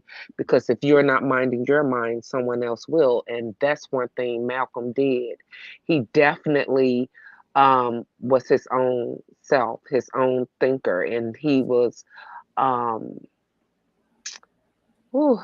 visionary. And he definitely had that. And I wanted to shout out also to our brother Jim Jones, who gave so much to our society as well. I've often seen him. He always had a charisma and a different way that he moved too. When he act with brother, other brothers, Roundtree and others. Yes, indeed. And oh man, the black exploitation movies, exploitation movies, you cannot like get around it. And he played some outstanding first male roles. Well, what's that? What's that? Sophia Loren that he played in the one? Yeah. So I Slaughter. mean, Slaughter's yeah, Christian. yeah, And one thing I yeah. liked about Jim Brown is he didn't do coonish characters. He He did sure wouldn't. strong male characters. He's Yes, strong Lord. man all the way. No, That's no an alpha frolicking, male right barely there. smiling. Indeed, he didn't do the buffoonery. He didn't play around with that.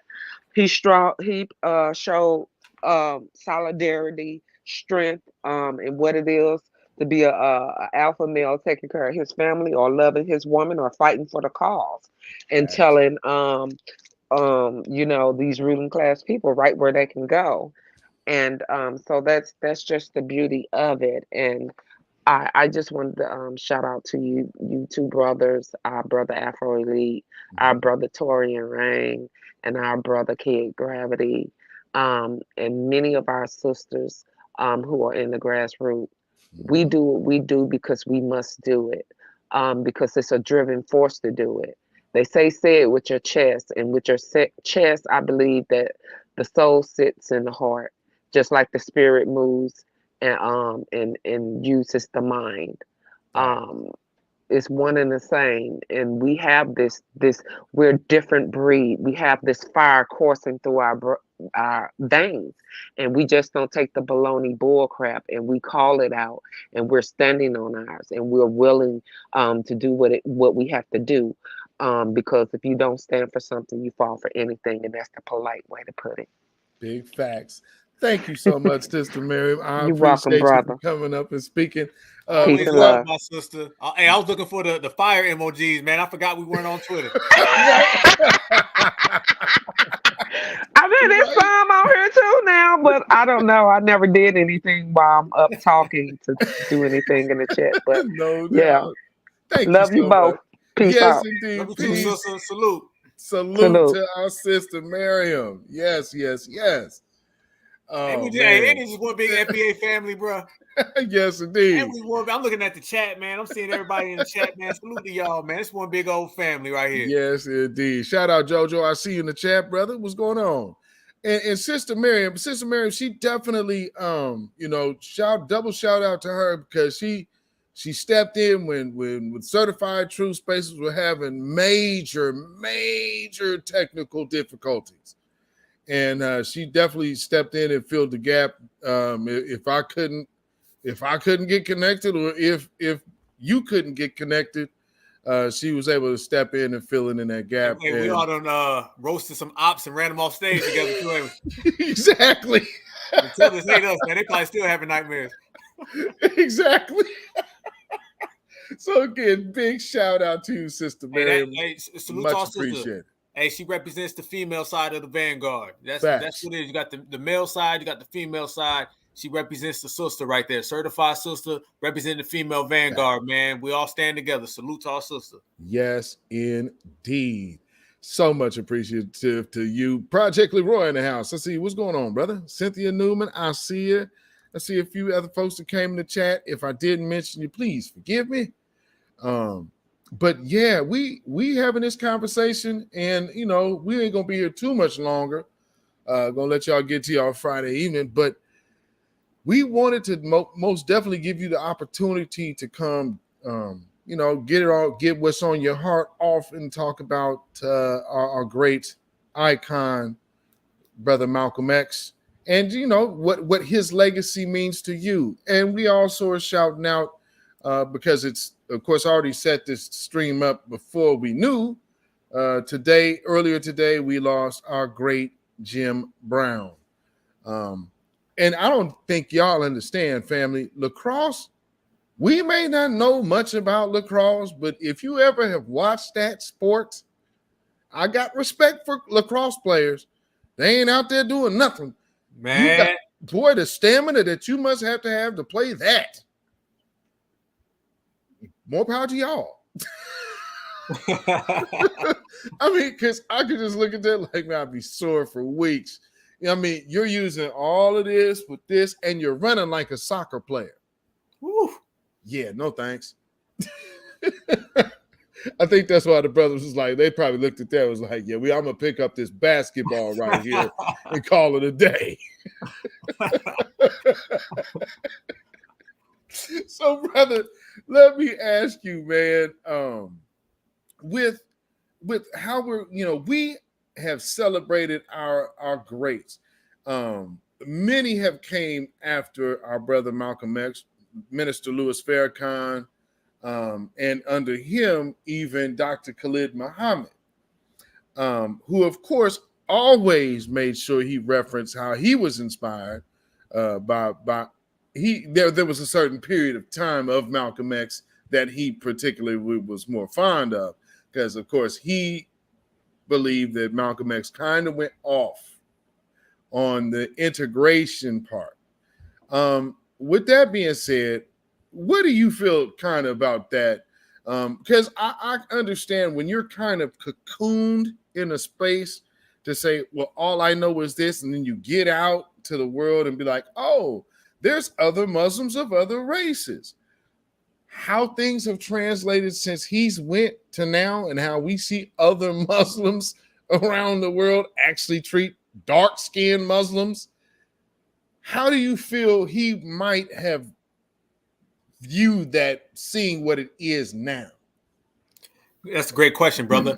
I feel when Malcolm X took his journey and he came back, I think a lot of it was overblown and overrated. Like, they tried to turn it like he was some type of, can we all get along in reality? But if you really look what he was saying, he was still saying, I am for Black people all across the world. He wasn't saying that he was in love with everybody of every different race. He wasn't saying he's going to be friends with everybody. He still was the same brother Malcolm. Only difference was, in terms of his religion, he realized that religion was open to others. But at the same time, he denounced anti-Black racism within the Arabic world, within the European world, obviously, and as well right here in North America. So I think what people tried to do, they went on a propaganda campaign and they tried to spin him. Be honest with you, brother, to put it in clear terms, when he came back and he took his voyage and he came back, they tried to do with that voyage the same thing they did with Martin Luther King, I Have a Dream. And they were trying to turn both of our legends, our pillars, into, we love humanity, to, humanist. In reality, Malcolm, if you watch what he was saying the same exact thing when he came back.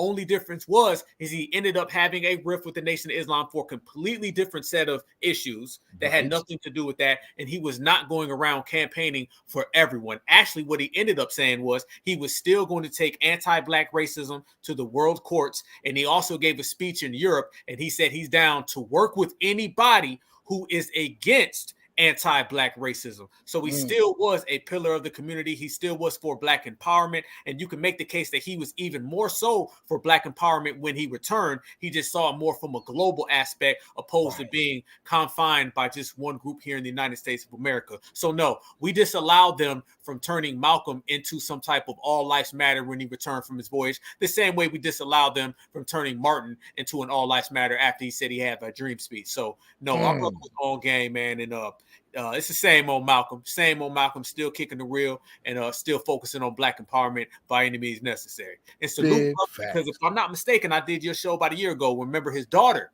passed away. Sure enough. So, salute to the family. And if we shoot out brother Malcolm, then we also have to shoot out his wife, Betty Shabazz, as well, because, behind every Black brother, there's a good Black sister. And in front of every Black brother, there's a Black sister. So salute all the way around. Facts. Blueberry Muffin came back on up. What's going on, my sister?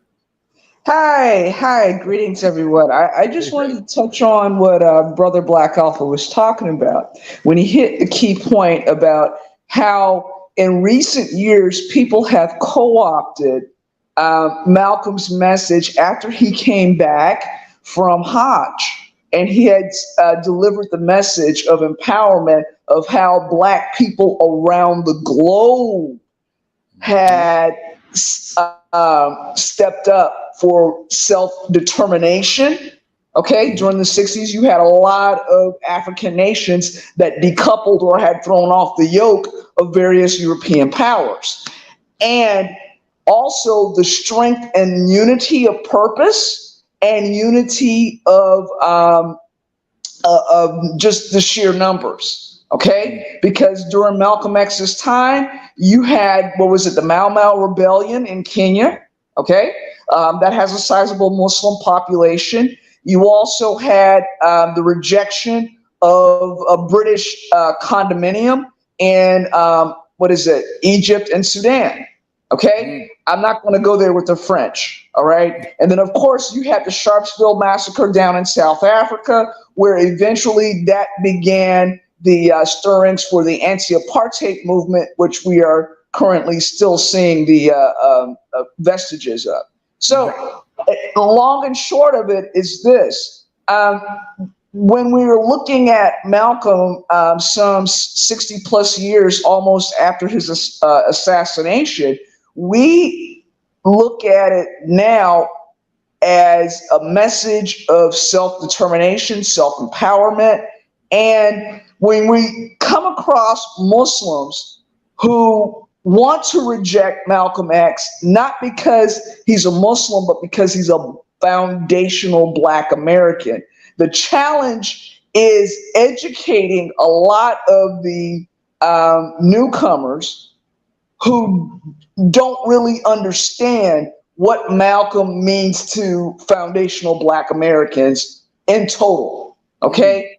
And it is our duty, and we would be remiss and derelict in our duty to educate a lot of the newcomers, especially the Syrians and the Turkish, about Malcolm X as a Muslim and how, as a Muslim, he shaped the American cultural thought politic and the American identity.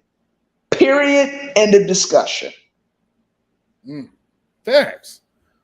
Big facts. Well, thank you so much for dropping that. Boy, we cooking with gas tonight. It's like one for old times tonight, ain't it? Yes, indeed. Yes, indeed. Black Alpha, you got to start having these Georgia barbecues. I kind of miss them out. We're gonna bring them back. We're gonna do it with a gas grill this time. Right? Yes, sir. All right, brothers. Have a wonderful evening. Thank you so much, sisters. Yes, sir. Shout out to our sister Blueberry Muffin, aka La Negres. And so with that, I'm gonna go ahead and move this pin this. So what I'm gonna do now, we're gonna get ready to wrap up here. But brother, before I go to this last quick little topic, I want to play this last clip of Brother Malcolm X, and I play this often, but just so y'all understand, Malcolm X could be globally Black, but understood the case of our lineage. Just watch this. I think you're right there. I would not limit our employment demands to Negroes.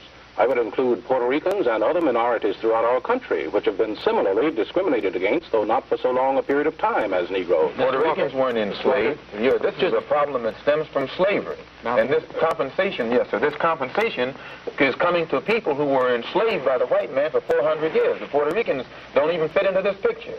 Well, they do fit into it. No, they do fit into it. The problem is the Negro problem. They're not lynching Puerto Ricans. If a dark-skinned Puerto Rican went down to Mississippi, he probably would be lynched too. Spanish, he wouldn't be lynched. No, they don't. It's the Negro here, and as long as he can speak Spanish or some other language, or if he ties his head up with a turban or something, he can go anywhere in Mississippi or in your home that he desires. You're not aware of the fact, are you, that African students have been arrested in our demonstrations in the South? When they speak French. When they have been mistaken for the so-called Negro in America, they've been arrested. What I'm saying is coon babble.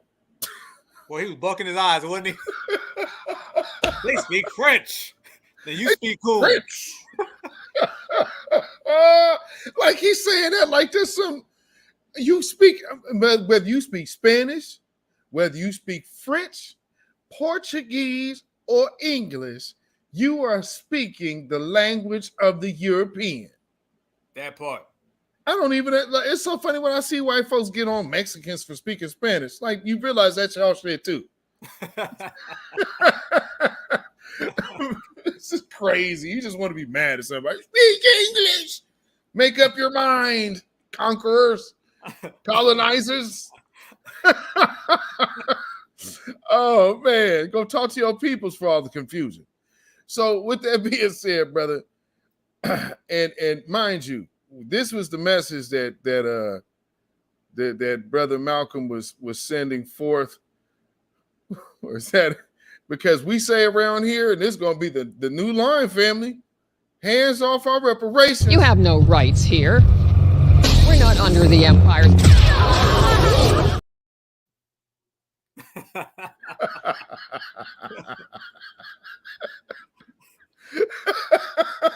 That never gets old. That's a good one, brother.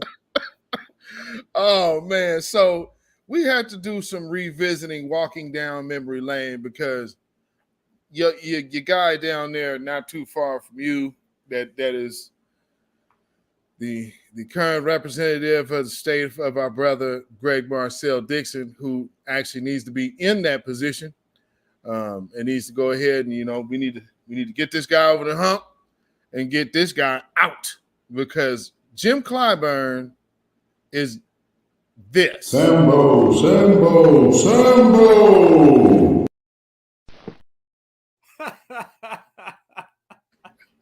So, brother, let's check out, because let's take the most recent video and we'll work our way back, shall we? Because that's how receipts are given. So let's hear what Jim Clyburn had to say recently. You want to know if you support reparations? I'm sorry? You want to know if you support reparations? I support reparations, but in that name, y'all need to learn what reparations is. Y'all keep talking about a word. It means to repair. It's cash, being cash payments for all. Hell no. You never get it. Why not? That's why we need your support. You got a lot of power. You will never get it. You have a lot of leverage. Let me ask you a question. You get our support. We've been dedicated to you for a very long time. Will you listen? Yes, sir. Yes, sir. Okay. If you are mulatto and you are allowed to get an education, and this person is not allowed to get an education, how will you measure which one to do what? I was allowed to get an education, but I'm still. That's not the point. You're talking about the law. You're talking about the law. You're talking about my wife, whose grandfather was white, and therefore her mother could get educated, but her daddy was African and could not get educated. How do you measure that? But Africans get educated now. You support Africans getting educated right now. We're not living in Africa. You living in America. I know you got more sense than I got. I understand that. Thank you.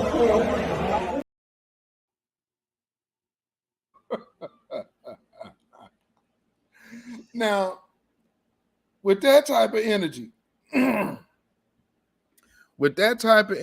would have thought that was his whole stance the whole time, right, brother? Man, that's what you would think. I mean, but shout out to Jason Black, the Black Authority, for making sure, and whoever.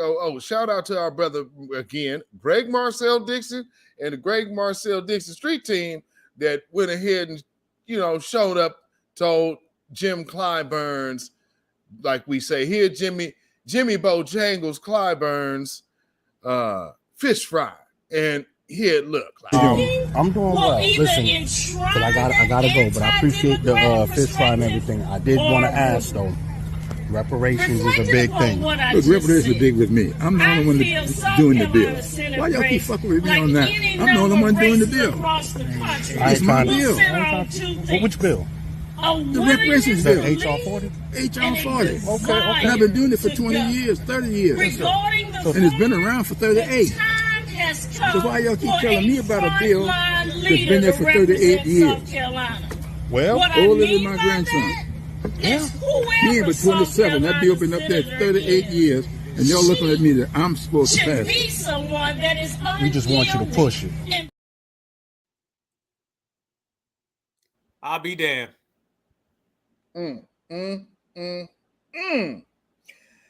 Brother, You got it. Okay, so you see, last year at this time, he was claiming to be a reparationist. He was supporting H.R. 40. He wanted to take credit for H.R. 40, and he was basically trying to give the illusion that he's been on the forefront of this. Now, he's openly saying what he really meant the whole damn time is that he does not support reparations. And that is a clear confirmation that H.R. 40 has been compromised, it has been exposed, and it has been canceled, and they cannot stand on that island anymore. That's why you're seeing that open, deliberate flip-flop. In reality, everyone wants to make it look like they're reparationists, but in the back door, they want to try to prevent it. What I always tell people, 99% of people who say that they claim to help our reparations, in reality, they're trying to stop our reparations. They just got to be clever in the way they oppose it. Well, he's so desperate, family, he can't even be clever no more. First off, once again, he is 387 years old, okay? And that answer that he gave, I'll be honest with you, it's hard to follow it. I never heard a motherfucker say no, but it was hard for me to understand. Right. Okay, he said, I support reparations, but not by that name. Then you don't support reparations. Don't support it. Motherfucker. So anyway, so this old ass, outdated, spoiled milk ass motherfucking coon trying to pretend that he was a reparationist last year, and now he's openly trying to go against it. And when the guy said, basically, everybody else can get education, and then he was trying to flip-flop around that, that just goes to show you what it always is, family. When the black grassroots cancels your ass out, you ain't got nowhere to go. So that's where James Clyburn is. He's still stuck on Jurassic Park, and he's always going to be there because we won't let him go anywhere else. Facts. And right now, excuse me, we got our brother Afro Elite on the stage. What's going on, my brother? Glad to be back, brother. I hope I wasn't too late. You know what I'm saying? Glad to catch you two brothers. Yes, sir. Chop it up game and everything. Have to come on. I know it's a lot going on. Wanted to give my opinion. Yes, please do, brother. Well, speaking of Jim Clyburn, I want to say one of the things about the situation is you notice how his first thing is that we have to pay very close attention because we've been saying this for the longest. If you let them talk, they will tell on themselves, okay? Jim Clyburn, the first thing he said is they'll never let you get it. They will never let you get it, okay? Now, this is one of the biggest people in government. Jim Clyburn is one of the biggest quote-unquote people in government, and he's saying they as if he's not in government. He's saying they as if he doesn't have any power, okay? So this is Jim Clyburn understanding that he belongs to the dominant society, that he's doing the benefit of the dominant society, that they're the ones who get the last say-so. You know what I'm saying? At least that's what's in Jim Clyburn's mind.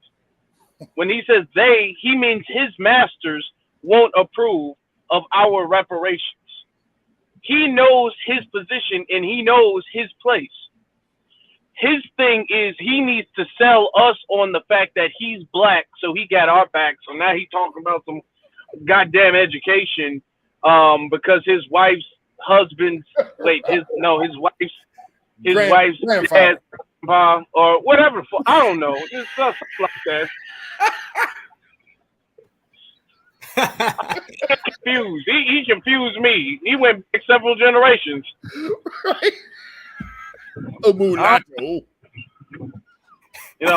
Okay.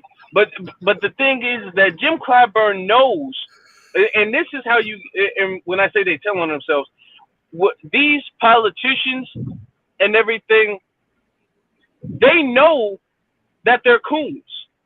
Like I say, and summing all of this up, this is why it is pointless for us to try to quote unquote educate sellouts and educate coons and educate turncoats, because they know full well what they're doing. They know exactly what they're doing. Their whole thing is to lie about what they can and can't do. Right. So, and they lie lie about, oh, I just don't see how it would work. I don't see how it would work. Everybody knows how it would work. Everybody knows that. You know your masters wouldn't like that, so that's why you don't do that.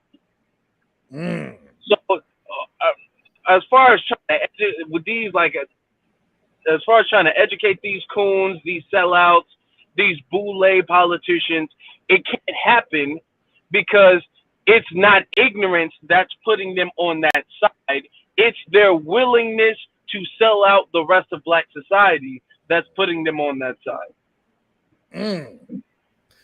Great take, brother. Hey, Afro. Brother, yeah. I supported the damn bill. Why are you fucking with me?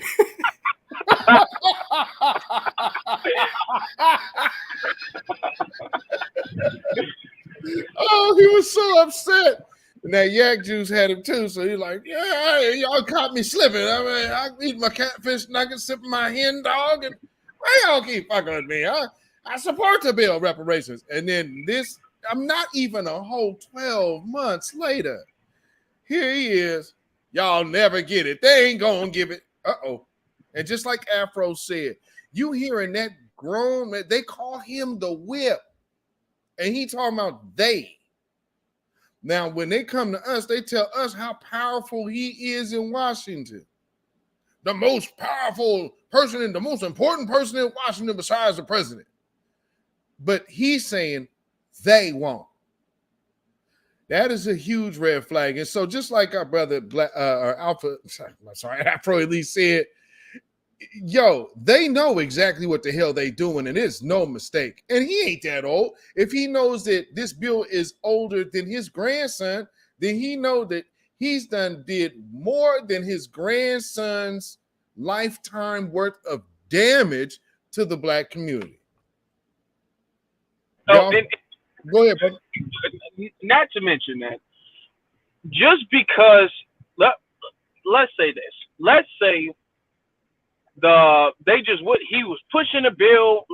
Even if we gave him the benefit of the doubt and say he was pushing a bill as hard as he could, and he honestly thought it was going to be this big helpful thing, whatever the case may be. It's just that he was getting so much pushback it couldn't happen. There is still no excuse why he has not done other things besides push the bill to benefit black society, especially his own district. He has one of the poorest districts in America. You know what I'm saying? So what he's selling would be more plausible if he's saying, hey, I'm looking out, I'm pushing bill, they just not letting me do it. If we see any of your other wins, if we see anything else you're doing, and he's saying, yeah, I did all this stuff, I'm trying to do the HR 40, I can't do that. But it looks, all of that falls on a lie, because we see the fact that, okay, even if we can't believe that you're trying to push HR 40, because in all other avenues where you could have done anything, where nobody could have stopped you, you're not doing anything. Facts. And that speaks to the do nothing Black Caucus. And they're so worried about the Caribbean right now that it's like, damn us. You know, Foundational Black Americans got a claim out here. We're hollering day in, day out. They're like, hey, well, how about that reparations now? It's like, well, we already had that hashtag, but thanks for showing up late. And you know, here's the thing for me, Alpha and Afro, seeing these old politicians, they're not building anyone of a newer caliber to replace them. They are handpicking, like, is anybody glad? Are you glad? This is what their mindset says. We need to get in to be the new black representation. How does that look to y'all?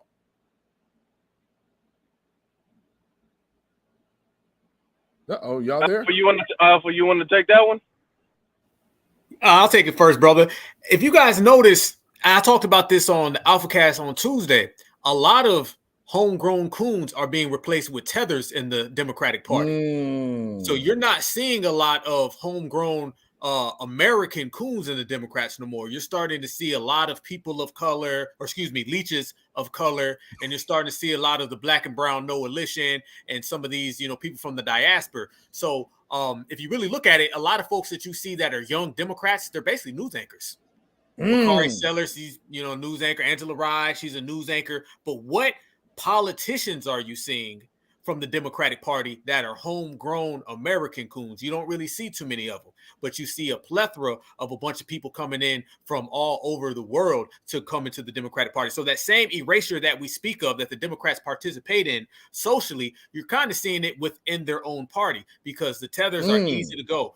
If you look back, 20, 30 years ago, there was the Clyburns and the Jesse Jacksons and Al Sharptons. Like you said, where are they? And if you do see them, they're now different races. So you see that same thing where they're trying to put all their eggs in that type of basket. Go ahead, Afro, you got it. To piggyback off of what our brother's saying is that we're seeing this a lot. And this is how we know the issue when it comes to our erasure, the issue when it comes to tethers is a much more severe issue than one or two coons who troll on the internet. This is a much bigger issue than an actor being cast in a Black American role. You know what I'm saying? This is a much bigger issue because this stuff would not at all exist if it was us as FBA going to do that to anywhere in the diaspora. Right. The Democratic Party is understanding that in order for a party to survive, you're going to have to need younger people to be attached to that party. The older generation, we all know they'll vote blue no matter who until they die. But the thing is that the older generation, even though they're guaranteed to vote for the Democrats, how long? The thing is, that's how white supremacy thinks. How long can we rely on them? Because they're not gonna be here anymore. How long can you depend on an 85-year-old man to vote for you? You might got one good elections left, and then bam, he's not voting. This man is not here no more. You know what I'm saying? So you need to get that younger generation on the Democratic train. You know what I'm saying? So you're seeing a lot of desperate tactics to try to attract, especially the younger generation, to the Democratic Party. That's why all of these parties now they're sending up there. A lot of the stuff is let's talk about sex now. Get your booty to the polls. They think that's attractive to the younger generation. You know what I'm saying? A lot of that they'll have.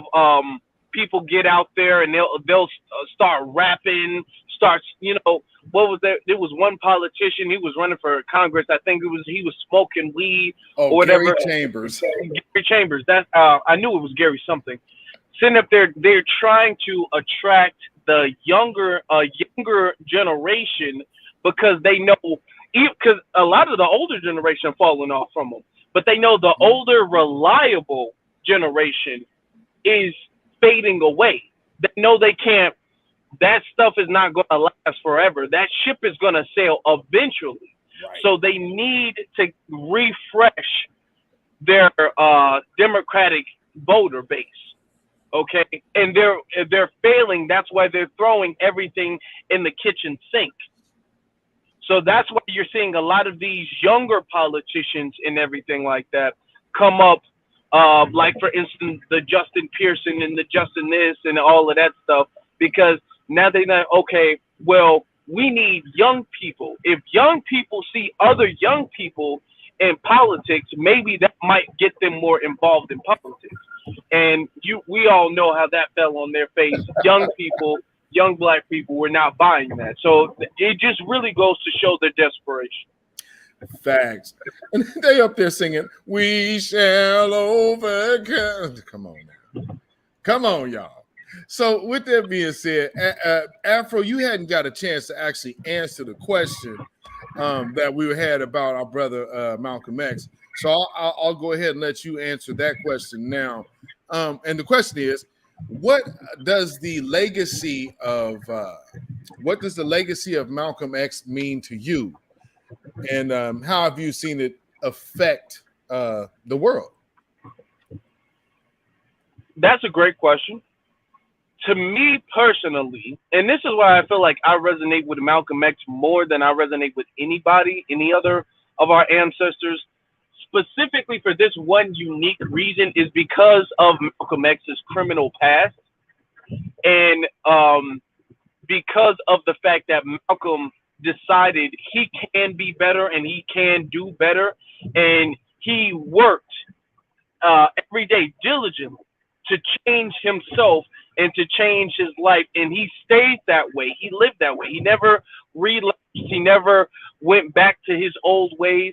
He was a completely different person. So that shows, I feel like in his case very specifically, that shows that no matter what your condition may be, no matter what the system of white supremacy might put you in, you can still be better. It's not too late to develop yourself and to gain some self-improvement. That's what I feel like that was the principle of Malcolm X, which was self-improvement.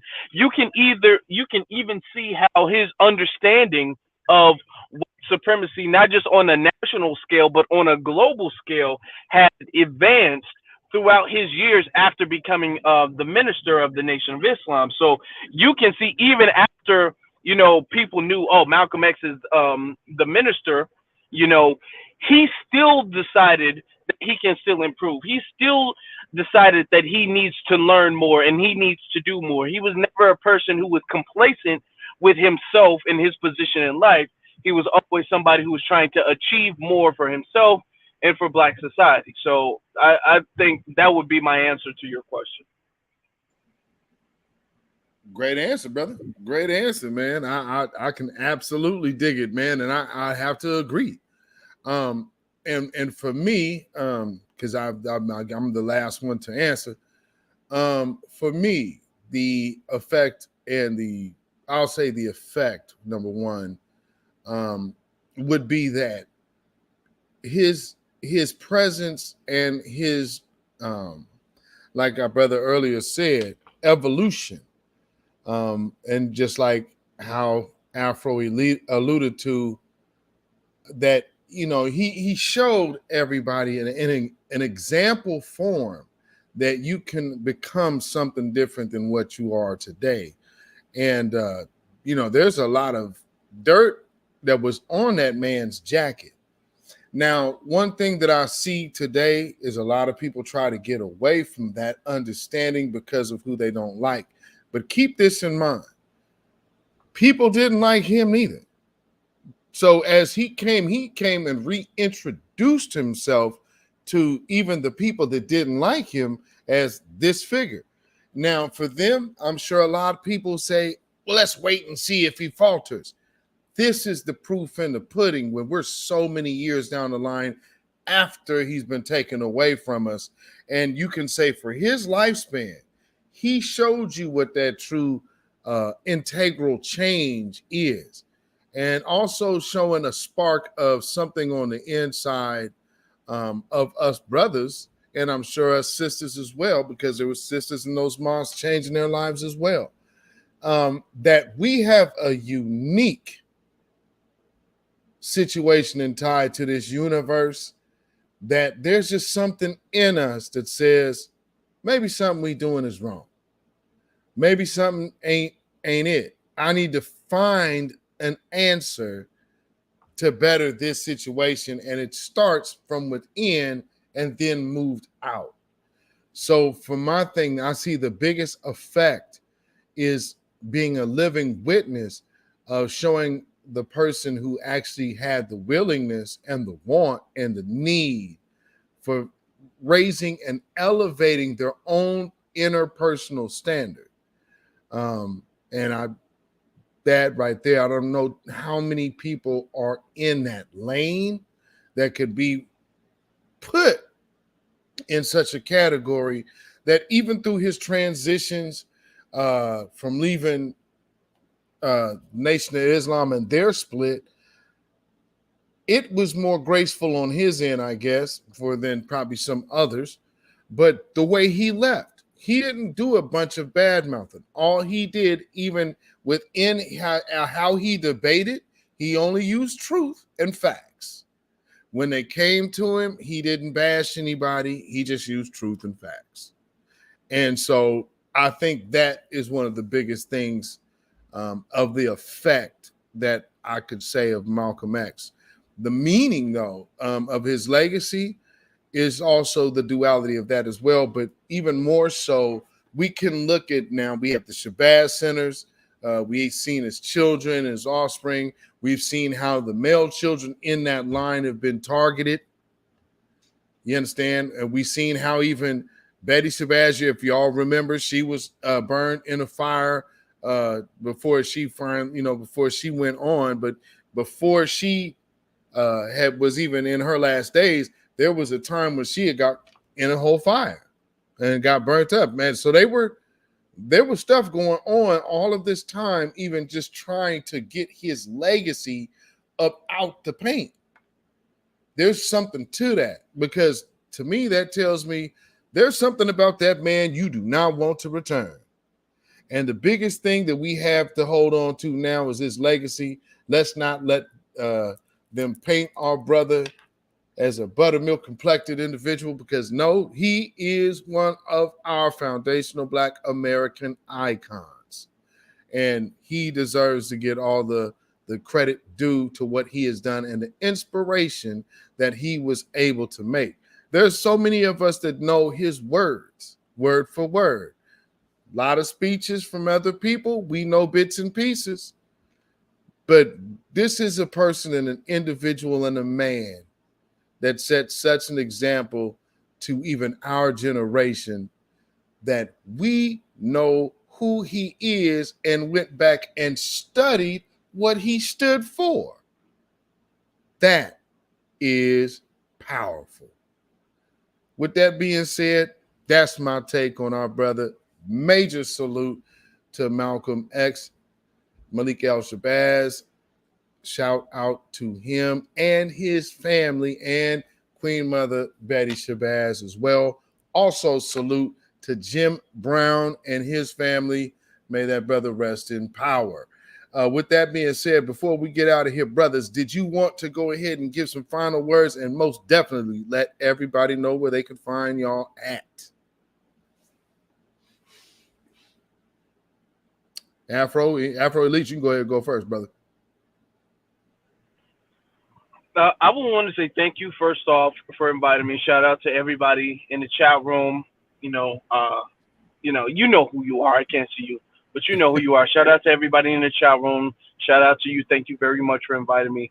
As far as what we're doing in this movement and this very specific time, I feel like Malcolm X would be proud of the work that we're doing, would be proud of the movement that we're having, that the fact that almost soon after his life was over, his life was taken from him, the movement wound up dying. The movement wound up losing steam, because people were looking for another Malcolm X, and now we have a generation where people are no longer looking for another Malcolm X. Everybody as an individual says, I will be the next Malcolm X, or I will have the spirit of Malcolm X inside of myself, which is what we needed after his passing anyway. This is what we needed. So I think that he would be proud if he was alive today, if he could see what we have accomplished, what we have benefited, how far we've moved the needle ahead. I think that he would be proud. There would definitely be some things that he would dislike. There would definitely be some things that I'm sure he would have a difference of opinion on. I was debating somebody about Pan-Africanism today, as far as that is concerned. But overall, I feel like he would be very proud. So shout out to me. Not shout out to me. That's not Why did I just say that? Shout out. Shout out to me, damn it. I mean, damn. But shout out to you, beatzilla. Shout out to you, Black Alpha. Shout out to every single last one of you brothers and sisters in the chat room. Thank you for watching. And you can find me on Afro Elite pretty much everywhere on YouTube, Instagram, and Twitter. Yes, sir. Yes, sir. Our brother Afro Elite, man, thank you for coming and sharing, man, and dropping some hot fire, brother. Brother Black Alpha Network. Go ahead, brother. You got it. First off, I want to start off by saying shout out to our brother Afro Elite. You know what I'm saying? Shout out to Beatzilla. Shout out to everybody in the chat. I'm just so happy, man. I'm happy being a foundational Black American, certified Black society, living in this era, dealing with all these certified sisters and brothers, man. We making it move. We making it happen. So much intellect. I listen and I learn from both of these brothers. I listen and I learn to everybody in the chat, man. So we just continue to keep on moving. But I do want people to understand is that this movement has gotten stronger. It has gotten stronger. Every time one of our ancestors comes and goes and we celebrate them, the movement continues to grow and it's living amongst all of us. Our brother Afro just made a great point where instead of us looking for one or two individuals, we feel like we got those individuals all in us collective. So instead of moving like one person, we're moving like an army. You know, there's no general, no colonel, but there's a whole army. And that's why we're getting so many things done today. And we're going to continue to keep on getting things done. And we're doing it in a just fashion. So there's going to be times where we're going to be tired. There's going to be times where we're going to be up, motivated. Y'all know I'm always 100% on the energy. But we're always going to go through the spectrum. And I tell people, if you don't go through that wide range of emotions, then you're not really invested in this. This is a struggle for all of us to go through those emotions. And that's a healthy thing. So anybody who's always running around with a big old smile, nah. If somebody's always running around with a frown, nah. It's a mixture between all of those. And I'm pretty sure that we all have. We've got our up days, we got our down days, but we always got our going forward days. So we're going to continue to put in the work, man. And shout out to everybody and a salute to our brother Malcolm X, Jim Brown. You know, my day started off with, you know, making a post about Malcolm X. And within 2 hours later, I had to make a post about Jim Brown. And ain't it something that our brother Jim Brown went to go be with the ancestors on Malcolm X's birthday? Isn't it crazy, family? This is wild how these things work. And it's wild how these things operate. So, you know, salute to everybody. You know, stay on game, stay on point and everything. And as we always say over here in the Black Alpha Network, you know, we're one today. Let us be one in the future. Power to the people, because Black is beautiful and beautiful is always Black. One love. Yes, sir. Yes, sir. And with that being said, family, let me tell y'all, Babylon is falling. Babylon is falling. Let it fall and let us rise. We already got the great folks to go ahead and build a whole new thing happening. So let's get to work, family. So let me just say shout out to my brothers again, Black Alpha Network, Afro Elite, our sister Miriam, sister Blueberry Muffin that came up and spoke. Shout out to all of y'all in the chat. Shout out to the super chats, cult-like personality. Peace, power, blessings, and protection be up on you and yours. Shout out to all of you. And for those of y'all who think that you might be on the mind state of Jim Clyburn and say, well, you know, I don't want you to get your reparation. They ain't never going to give it to you. Well, my first question is, where's your family from? Because do you have a boatload of family members that you have other plans for, getting some CARICOM money, and you over here trying to get close to us so you can start calling your family members back in your homeland like this?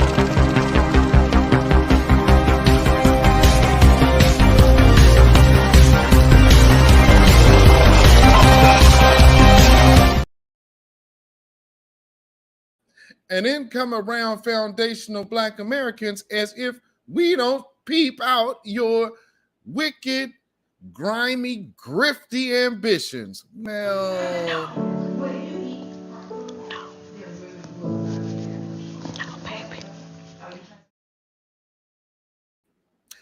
so if you believe that people like Jim Clyburn have your best interests at heart, if you believe Cori Bush hijacking the reparations now hashtag is not a problem and problematic, and they're not also somehow in cahoots with this jam woman and their Pan-Africanist hustle to prevent FBA's Foundational Black American from delineating, and then they're going to get some of our reparations, and us, we just so stupid because we let all these foreigners and immigrants come over here and get elected in our situation. Let me tell you something. If you are in office, they put you there. You got selected. If you really think you are exceptional over foundational Black Americans, well, from all of us here at the Beatzilla PDX official show, and I say it's safe to say I can speak for the grassroots and the voices of the new Black media with this message from us to you. Get up off of that cocaine and get up off of that crack. Get yourself together and get your mind back. Facts, facts, facts, facts. You know, and never forget, hands off our reparations. You have no rights here. We're not under the empire.